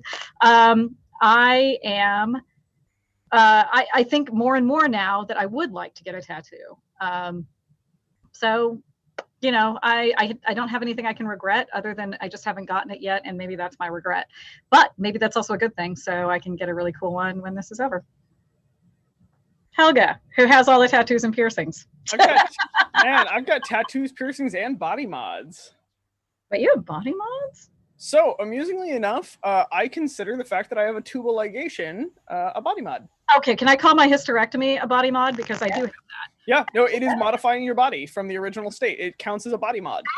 You go through the same emotional roller coaster because of it, actually. You do, and that was something that nobody actually ever really prepared. I'd read a lot about it, and I joined all these groups and stuff. I had to have a hysterectomy 2 years ago for medical reasons, and I went into it just fucking take the thing out of me, right? Like, it had a giant tumor in it. Like, I didn't want it. It was just causing me nothing but problems, and my quality of life was way low at that point. I was severely anemic to the point where they were like, "Holy hell, how are you standing up and having conversations?" I dropped a bunch of weight because I couldn't actually function enough. I literally was just kind of like draped on a couch like a Victorian, victim of consumption or something. That was about as much as I could do. So I went into it knowing that I needed to have this surgery, and it was a major surgery. And yeah, they're going to take a part of my body out. But then post that surgery, the realization setting in that even though I never wanted kids, I suddenly could no longer have kids. I mean, I still have my ovaries. I could freeze them. I could, all that stuff. Yeah, you could do all that stuff. But it's just like, the easy route is no longer an option, even though I never wanted it. And I was adamantly child-free for years, since I was the age of 12. But the moment that the option got taken away from me, that was when I had just an avalanche of feelings, like just, oh, fuck, there's no going back. I don't think I regret it, but it is an interesting feeling, like regret. Mm-hmm. Yeah. So, okay, I could use that, I guess. So body mods are piercings. Like, I think I have tattoos that I would have gotten done professionally the first time. I've been like tester canvas for a couple people, where they're like getting their tattoo, they're getting all their hours in like their time. And I should have learned the first time that I take a damn good hand to have ink stay in my skin. I scar really easy. And I push ink real bad. And so I've done a couple tattoos where I've been people's like tester canvas. And those tattoos always have to get redone. And so I've had my horse tattoo, which like everybody has seen, that the Scythian tattoo that goes over my shoulder. That tattoo was done 4 times before it stuck. Like, I shed ink like a motherfucker out of that thing. Because the guy that did it was still doing his stuff. And so like every 6 months I'd go back into him and he'd do another round, and his hand was really, really bad for me. And so luckily I'm not keloid scar over it or anything else like that.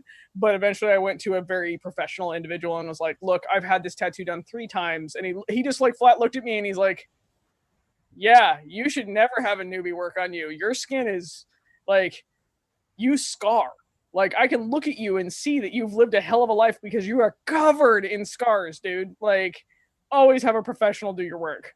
And so now these days, I make sure that I always have a professional do my work. And that I should not be tester canvas, because my skin is totally like, oh, I'm sorry, was that damaged? Let me scar over the top of that, or push the ink out. So in the end, I didn't regret any of them, but I've had the ditch done 4 times now, 3 or 4 times in my neck. And that sucks. God.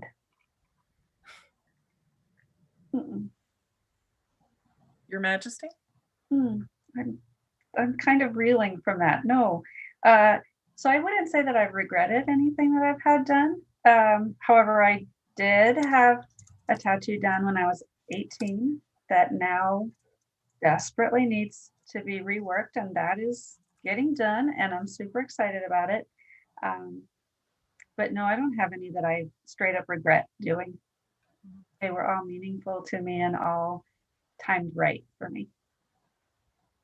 The one thing I regret is the first time I had my belly button pierced, it was pierced and they put a ring in, and it never healed right. Like the skin tried to grow up over the ring, and it was bad. So I eventually took it out, let it closed, got it re-pierced, and it was just never great. So I really wish that I could have had that pierced properly the first time, because I actually loved that piercing. And FYI, getting pierced through scar tissue sucks. It does not feel good. It's way worse than the piercing. Can confirm the second time I got my nipples pierced, that was bullshit. Yeah, it's horrible. So at this point, I mean, I'm not, 18 anymore or 20 anymore. So I debate, should I try it again? And I just don't know. But that is the one thing I wish I could change, is having had it pierced properly the first time. I have to say, like, belly button piercings, like, just the idea of like my belly button getting pierced, like, gives me the heebie-jeebies so bad. Oh man, and see, I'm totally in the camp. Like, if I was skinny enough and like had that like cute little six-pack, little six-pack belly, I would 100% have a belly button piercing. Besides, I have a feeling that having a belly button piercing would suck under armor. Yeah, well, so not to shame anyone who has belly button piercings, I'm saying for myself, this is really a thing. It's just like anything coming near my belly button, I am just like, it's worse than touching toe beans. It's like, stop it. Really? Rock on with your bad selves with your belly button piercings. I'm not a fan for me. Excuse me while I break character real quick. Baby Ninja, check the Facebook chat, motherfucker. All right, girls. Are you ready for the really heavy question? Yes. Wait,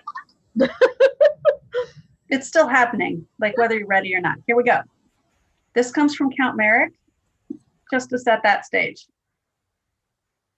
What is the first word that comes to mind when considering a word that rhymes with hoist?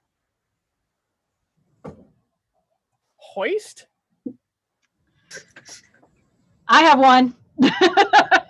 Go ahead, because I'm like... Foist. I'm not going to say the one you want me to say. But actually, the first one that came in was joist. Like, and then... Okay, that was the first one that I had. Yeah, this for me too, actually. Am I not dirty enough for this question? Well, I mean, he wants us to say the M word.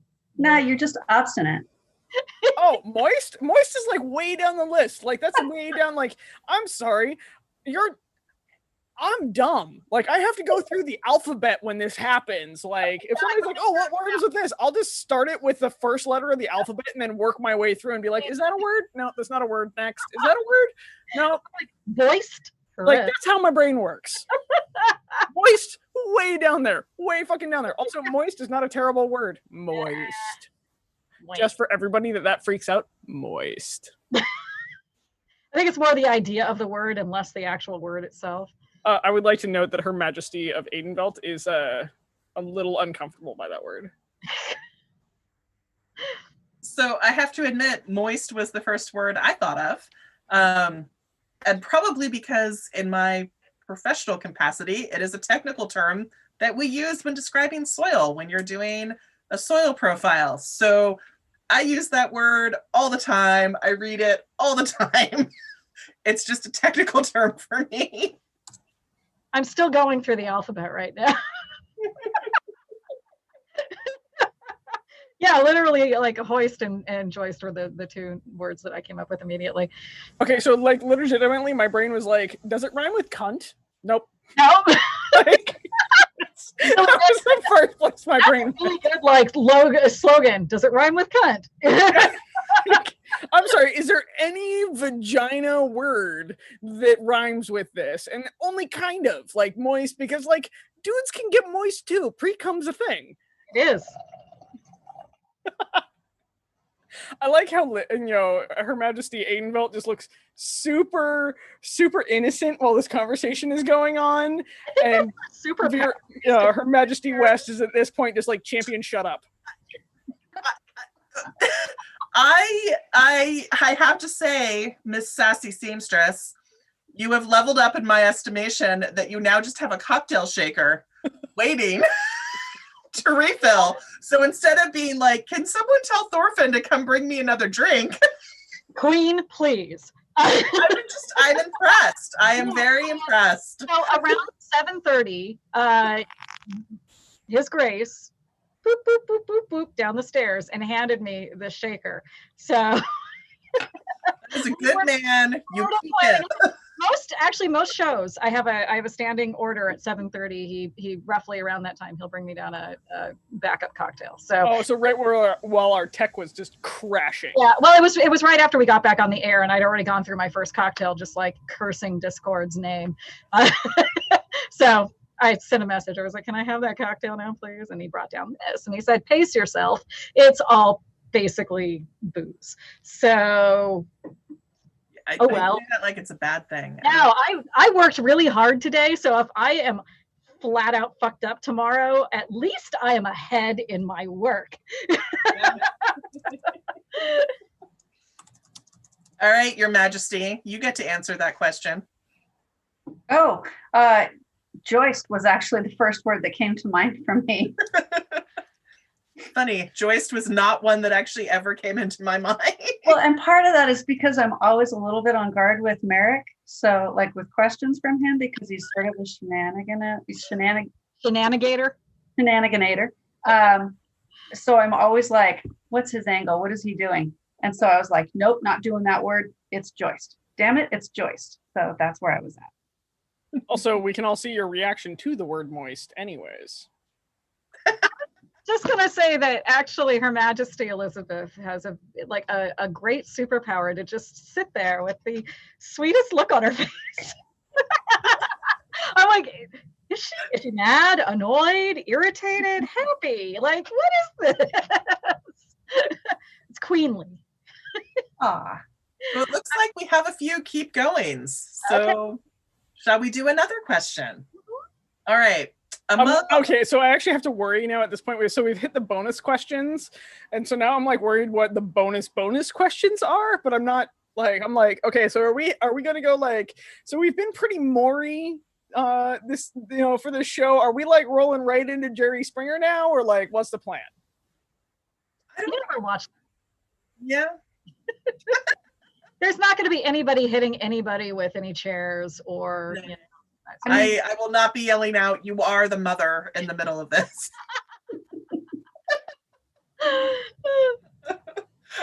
Okay, so question.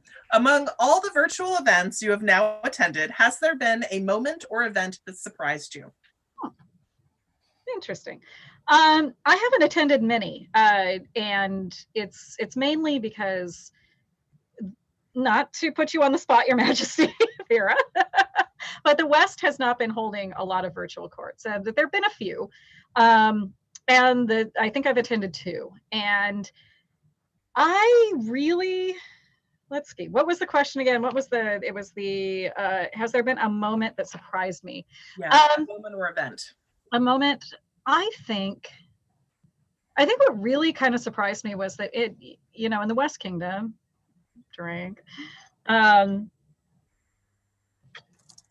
the fact that we're doing any of this online in the first place is really impressive, because the West has been just historically very resistant to doing anything online. And now, of course, we don't have any choice in the matter.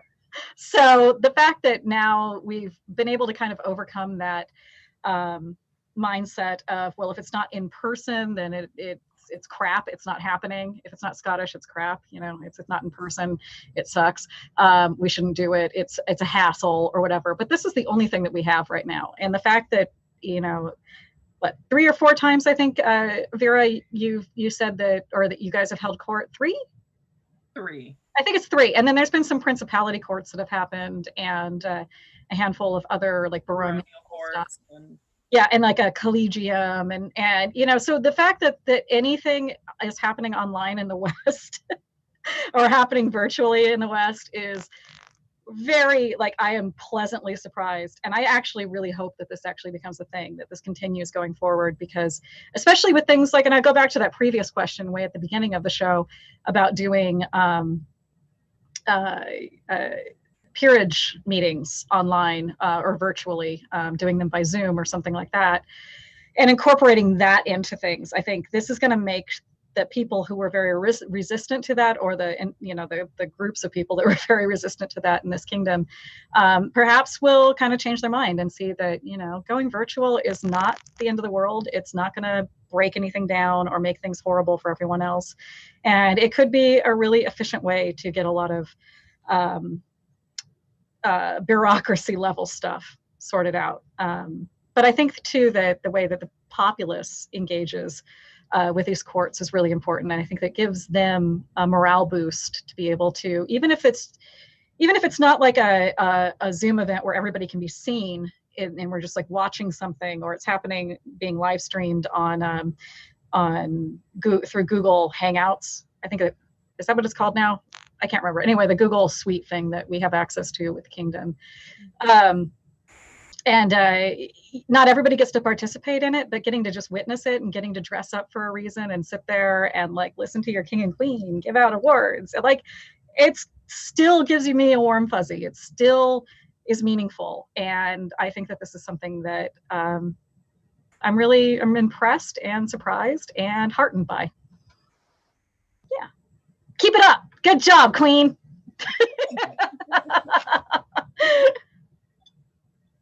So mine, I'll go with the hilarious one first.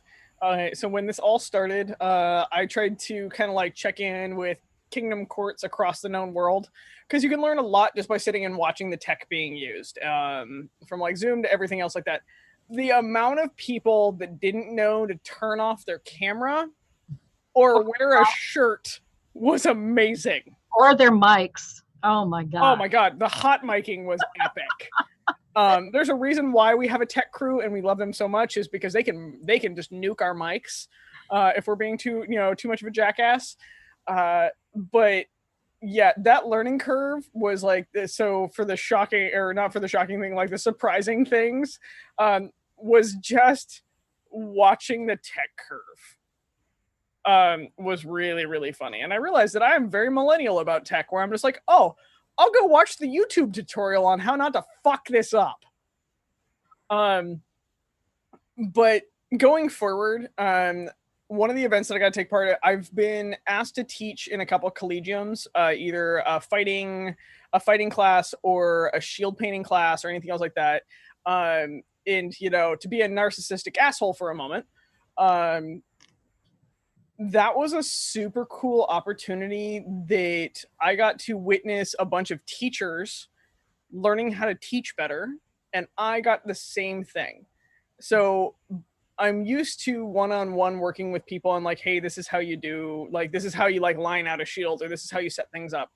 Teaching in that environment took my skills to a whole new level. It took me to like basically standing in front of a lecture hall, and learning how to say it in multiple languages, and taking the time to make sure my students heard and understood what was going on. And so being in any of those collegiums is super humbling, because your learning curve is just as much as theirs. But then also sitting in the classes and the interkingdom anthropology and just the language between teachers is so cool. Check out the collegiums that are going on, people. Like, seriously, it is so neat to see people from around the world teaching in one event. This avenue of tech has given us a different way to communicate our knowledge base. And as a teacher, I will tell you, never be afraid of fucking it up. Everybody is learning right now. We are all learning basically professional level teaching. And it's hard, and it is totally worth it because it'll make you better. So as a student, check out the collegiums. As a teacher, check out the collegiums. Okay, so for me, I have two answers to this. First, I would agree with Her Grace. The collegiums have been amazing. It's been really super cool to see teachers from around the known world sharing their skill set. And then at the same time, we have the added bonus of we now have this library of digital content that we didn't have before. Like, sure, you can go watch a YouTube video and stuff, but now you can go look at your friend teaching this thing, or somebody that you've heard about, like, oh, it's Duke so-and-so, and he's teaching whatever, right? And you can go see that class. It's pretty cool. The other thing that really strikes me is we did a baronial investiture 2 weeks ago, I think, week ago, 10 days or so ago.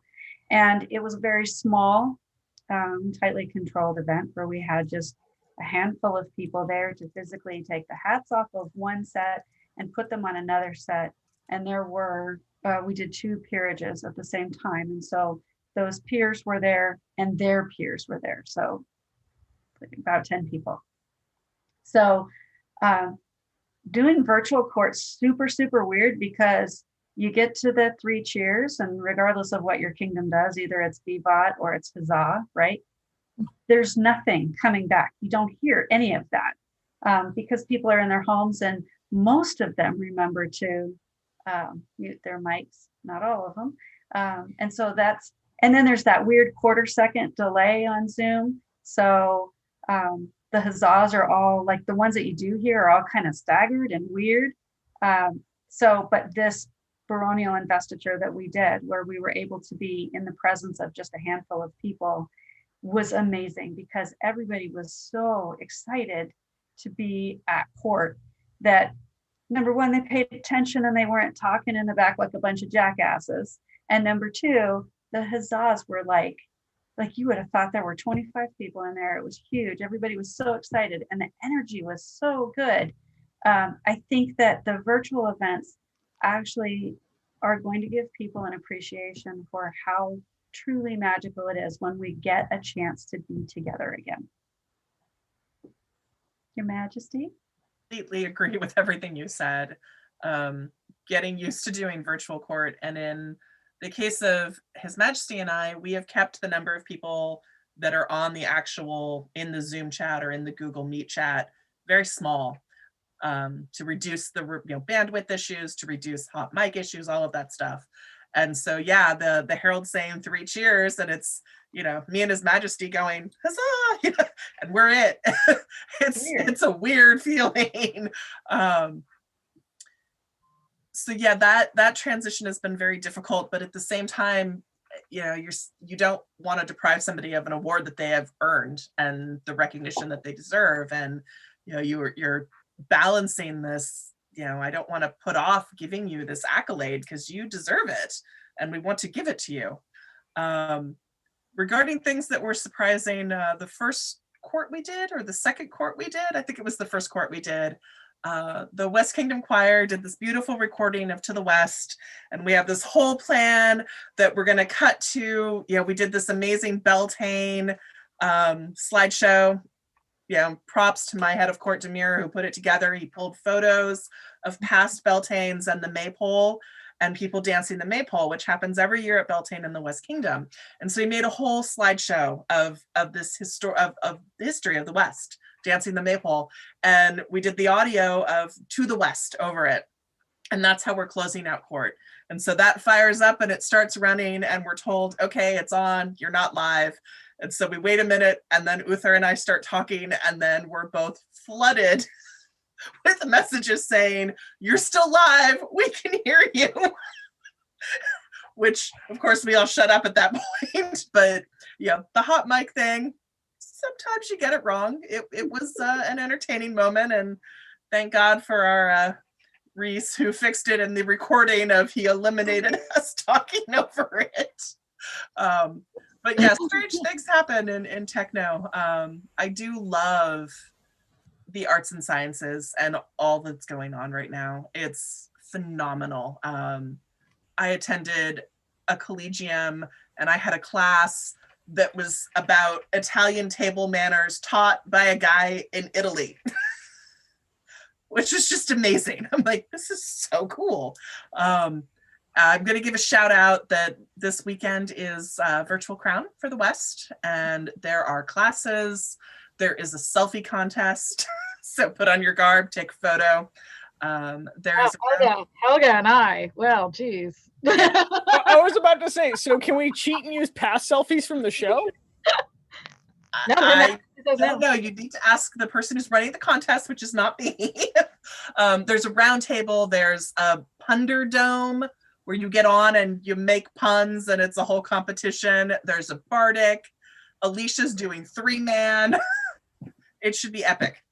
Yes. Sounds awesome. Your Majesty, can I speak to Punderdome real quick? Of course.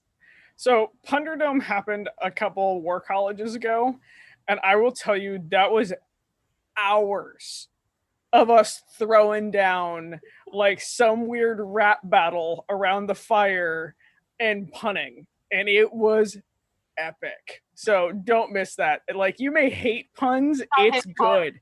I hate puns. At one point, Bjorn and I got ejected because they're supposed to give you a topic, and then you pun off that topic until somebody stumbles. So like, you can go back and forth. You're not allowed to repeat.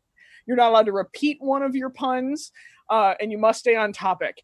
And he walked up and said an insult, and then we started punning before the judges could ever give us a topic. And like, the judges are trying to interject and everything else like that, and we are just throwing the F down at each other. And so they both ejected us from the fire for breaking the rules. Oh, I forgot to mention Kate or Keen, and also we'll be doing heraldry hijinks again, which, oh my God, are they hilarious when they start answering heraldry questions after a few cocktails, I just have to say. Hint, ask them how you blazon sex positions. Or let's get the definitive answer on the vagina dentata badge that I really want. I still think you need to do a cornet underneath it so it's engorged. Okay, that just makes me so happy. One of these days it'll happen, and I'll put it all over. I'll slap it on all sorts of merchandise. It'll be great. Hi, Your Majesties. Oh, wait, you guys are here too. Shit. All right. Do we want to do another question? Sure, why not? All right. Okay. With all the persona changes happening in quarantine, if you had to change personas, what would you change to and why? So, okay, would you like the cheater answer on this that I've already answered on the show, or would you like the other answer? Well, you can give like the brief cheater answer. All right, brief cheater answer. If I could like just snap my fingers, I would totally do a super Scythian persona, like holy shit, all the way down to my heavy fighting kit. Like bang done. It's a lot of work, and it's a lot of like little itty bitty work. They do some amazing stuff. So if I'm on, man, also the other one is just as much work. I'd really, really like to do a full on like German, like late period German kit too, like puff and slash, like from heavy fighting. What was that? Don't you already have the armor for that? I have most of it sitting down in the garage. Yeah, I thought you had a late period German. Yeah, so I used to fight in a Bergenet and then like kind of a bastardized German kit. If I was gonna do it, I'd want to do like the full on like just go hardcore. I would like to note I do a Roos kit because I'm mildly lazy and I have the bling. You should do it. I like Roos. Migration era for the win. I was about to say I am doing a migration era Captain Marvel kit though. Oh yeah, that's gonna be badass. So I don't really think like in the West Kingdom, drink, yay. You don't really do personas. You kind of maybe have a larger view of persona that exists in your brain about like who the person would have been attached to the name that you have, but we're not like, so my persona is a 16th century Italian courtesan. Tulia Allori is not a Slavic migration era, like, you know, whatever the heck I am. But being that the SCA is a wonderful, very loosely interpretive place, I get to play around in whatever era I want to play around in at any given time. Like, who cares if my name is one thing and I'm a completely different thing clothes-wise. But I guess you could say that I've kind of switched personas because I've been way into this migration era Slavic Rus stuff for the last couple of years because it's comfortable and it's fabulous. Like, look at this. I love these. Can I just say I love these little dangly things? They're my temple rings. I fucking love these so much.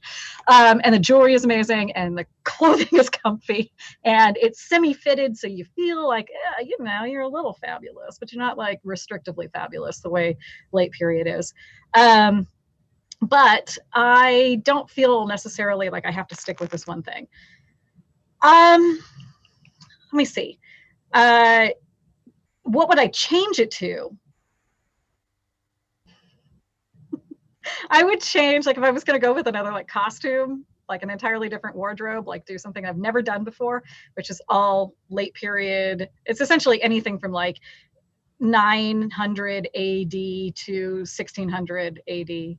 I would probably go with way the fuck back, and I would do Minoan. I would rock a fucking Minoan, and I would. Under the right, yeah. go tits out. Oh yes, I would. So yeah, I under the right circumstances. I'm not. Yeah, there's Carius in the back room. Crew is applauding in the background. I mean, I would totally do that with you. Okay, Like, hardcore. Like, I would join you in that. So and I've done, you know, over the years I've done research on this particular era or period of clothing and all the theories surrounding, like, you know, what these women would have worn, how they would have worn them, how it would have been, like breasts were probably not always hanging out. You know, maybe it was only for like specific rituals and things like that, or priestesses would do it and all this stuff. I mean, there's just a wealth of information out there. It's like a really cool rabbit hole to get into. So yeah, Minoan, I'd totally go for that. The other one, I kind of want to, I hear the siren song occasionally of Tudor again, and I've done Tudor. Like, I'm not even saying that this is a new thing for me. I'm saying that I haven't done it in so long though, that I'm like, fuck, I could totally like whip out that crimson silk satin that I have and been hoarding for like 10 years and make myself the Tudor gown to end all Tudor gowns and just like let that be my masterwork and be like, fuck you, I'm done. Like, I hate wearing it, but I look fabulous. So yeah, that would probably be me. My answers. Your Majesty. So as Tulia said, like West, most of us don't really have a set persona. I've always been a bit of a time and location traveler. If I had to pick one, I do really love the late period Italian. I just do. I just love it. The Venetian, like the Venetian with the, you know, lacing in the front. The Venetians, the Florentines, I just like it all, which is my problem, which is why I can't pick one thing. Is I want to do it all. I want to wear my cotehardies and I want to, you know, wear my Norse dresses and, you know, yeah, I just don't want to have to pick. So, but if I had to pick one, I'd probably go with that. So here in the land of the sun, we don't do really personas either. It's not really a big thing here. People typically have their sort of era and their wardrobe, and that's about as deep as it goes. There's certainly a few that do a lot of deep persona type stuff, but I would say it's not as much the norm as it is in some other kingdoms. And so for me, I mean, obviously Elizabeth, it's not Slavic. I would do, if I didn't have to deal with the weather, I would do straight up like full high Elizabethan, like the stand-up collars and the ruffs and all of it, and the pearls. Yeah, that's the direction I would go. But it is too damn hot here for that nonsense. So, nope. Yeah. So Miss Sassy, if we ever get Her Majesty Elizabeth up here, you and her are roughly the same size. Would you ever be interested in dressing her up? Sure. I got all sorts of wacky Elizabethan stuff. Love it. A cold day in the middle of like January, it's fabulous. Yeah, any other time of the year, you know. You have to come up for like a 12th night or something. Oh God, yeah. Especially in climate controlled conditions, it's absolutely a doable thing. Yeah. Okay. All right. Do we want to keep going or should we wrap it? I think we should probably wrap it. All right. I was about to say our tech crew looks asleep. They do. They kind of look like they're nodding off.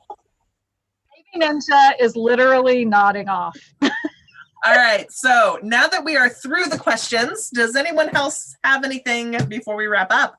Other show plugs? I have a couple. I want to give a plug out to the Great Fighters of YouTube, which is on Tuesday nights, and Between Two Roses from Lockock.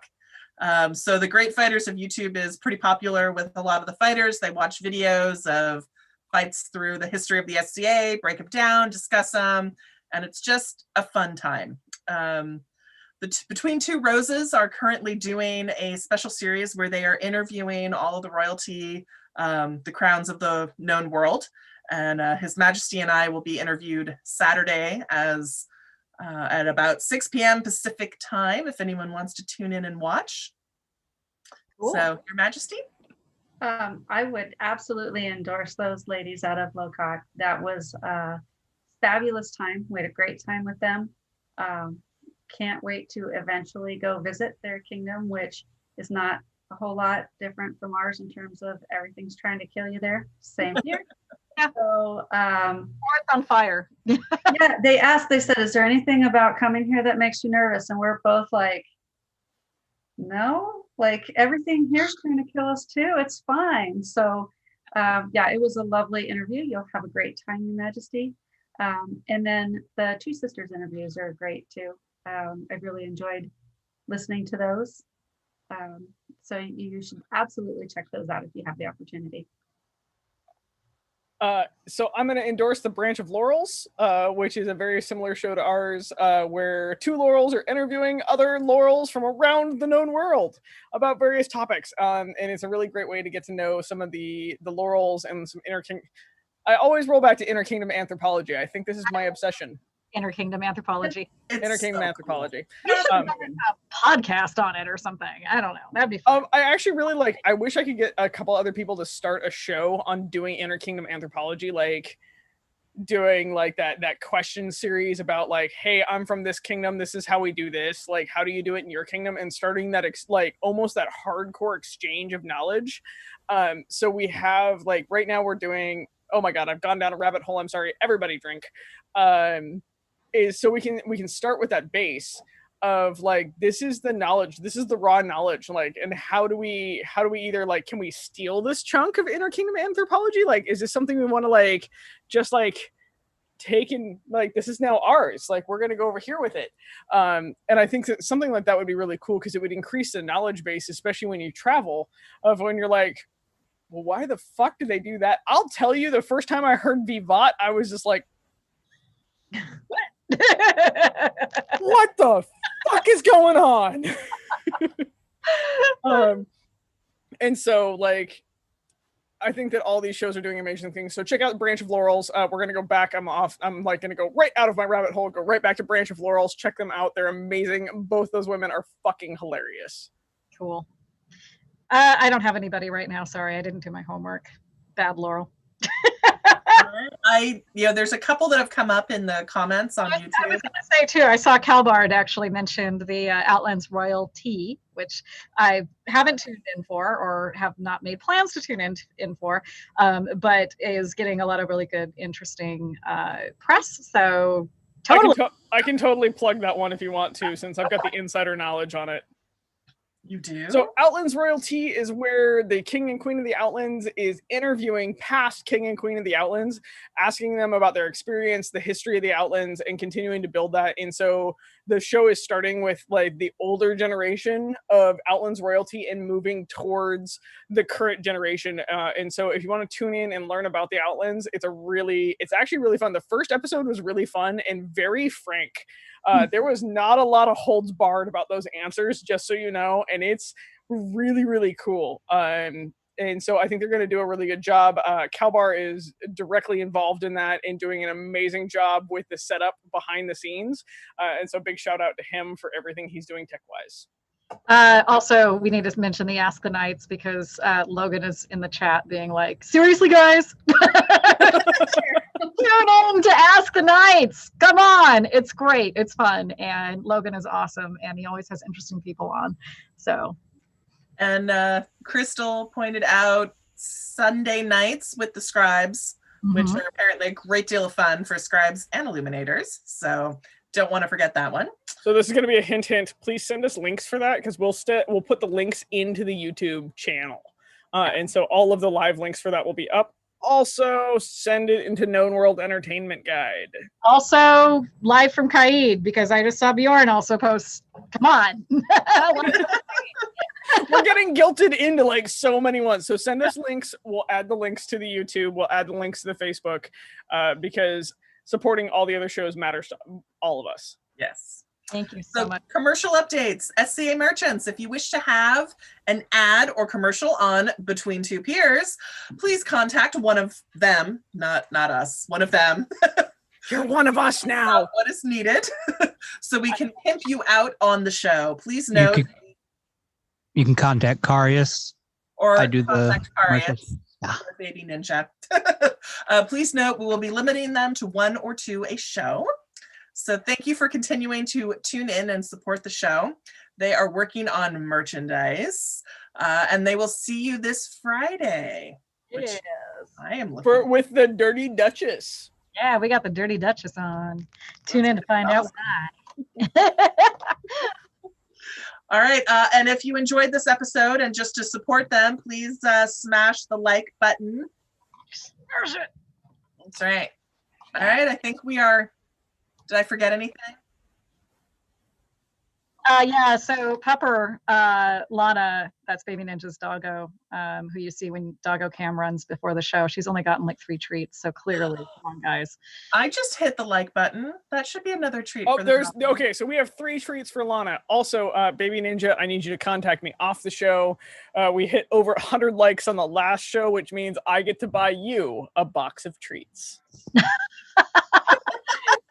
I think I'd like to just make one last little statement before we go to bed, especially Baby Ninja, because it's like 12:30 in the morning for him. What? I can't do math. Anyways, thank you so much, Your Majesties. You guys were great. You could run the show anytime. So if Helga and I have to fuck off and do something else, we might just call on you. Yeah, for reals. Thank you guys so much for doing this bonus episode with us. Both of you guys have been guests on the show. Your Majesty Vera, you were our first guest, so you were the founding member of the Between the Two Peers enterprise. Yeah, before there was a tech crew. And we only got you to take your crown off once. She took it off this one too, so it's tradition now. But thank you guys very much for this. Well, thanks for having us. It was a blast. It was a ton of fun. Thank you. So, have a good evening, all. Thank you so much. Oh, Baby Ninja has the dog in his lap, so we may just continue rambling on. I'm not. I'm going to go to the bathroom.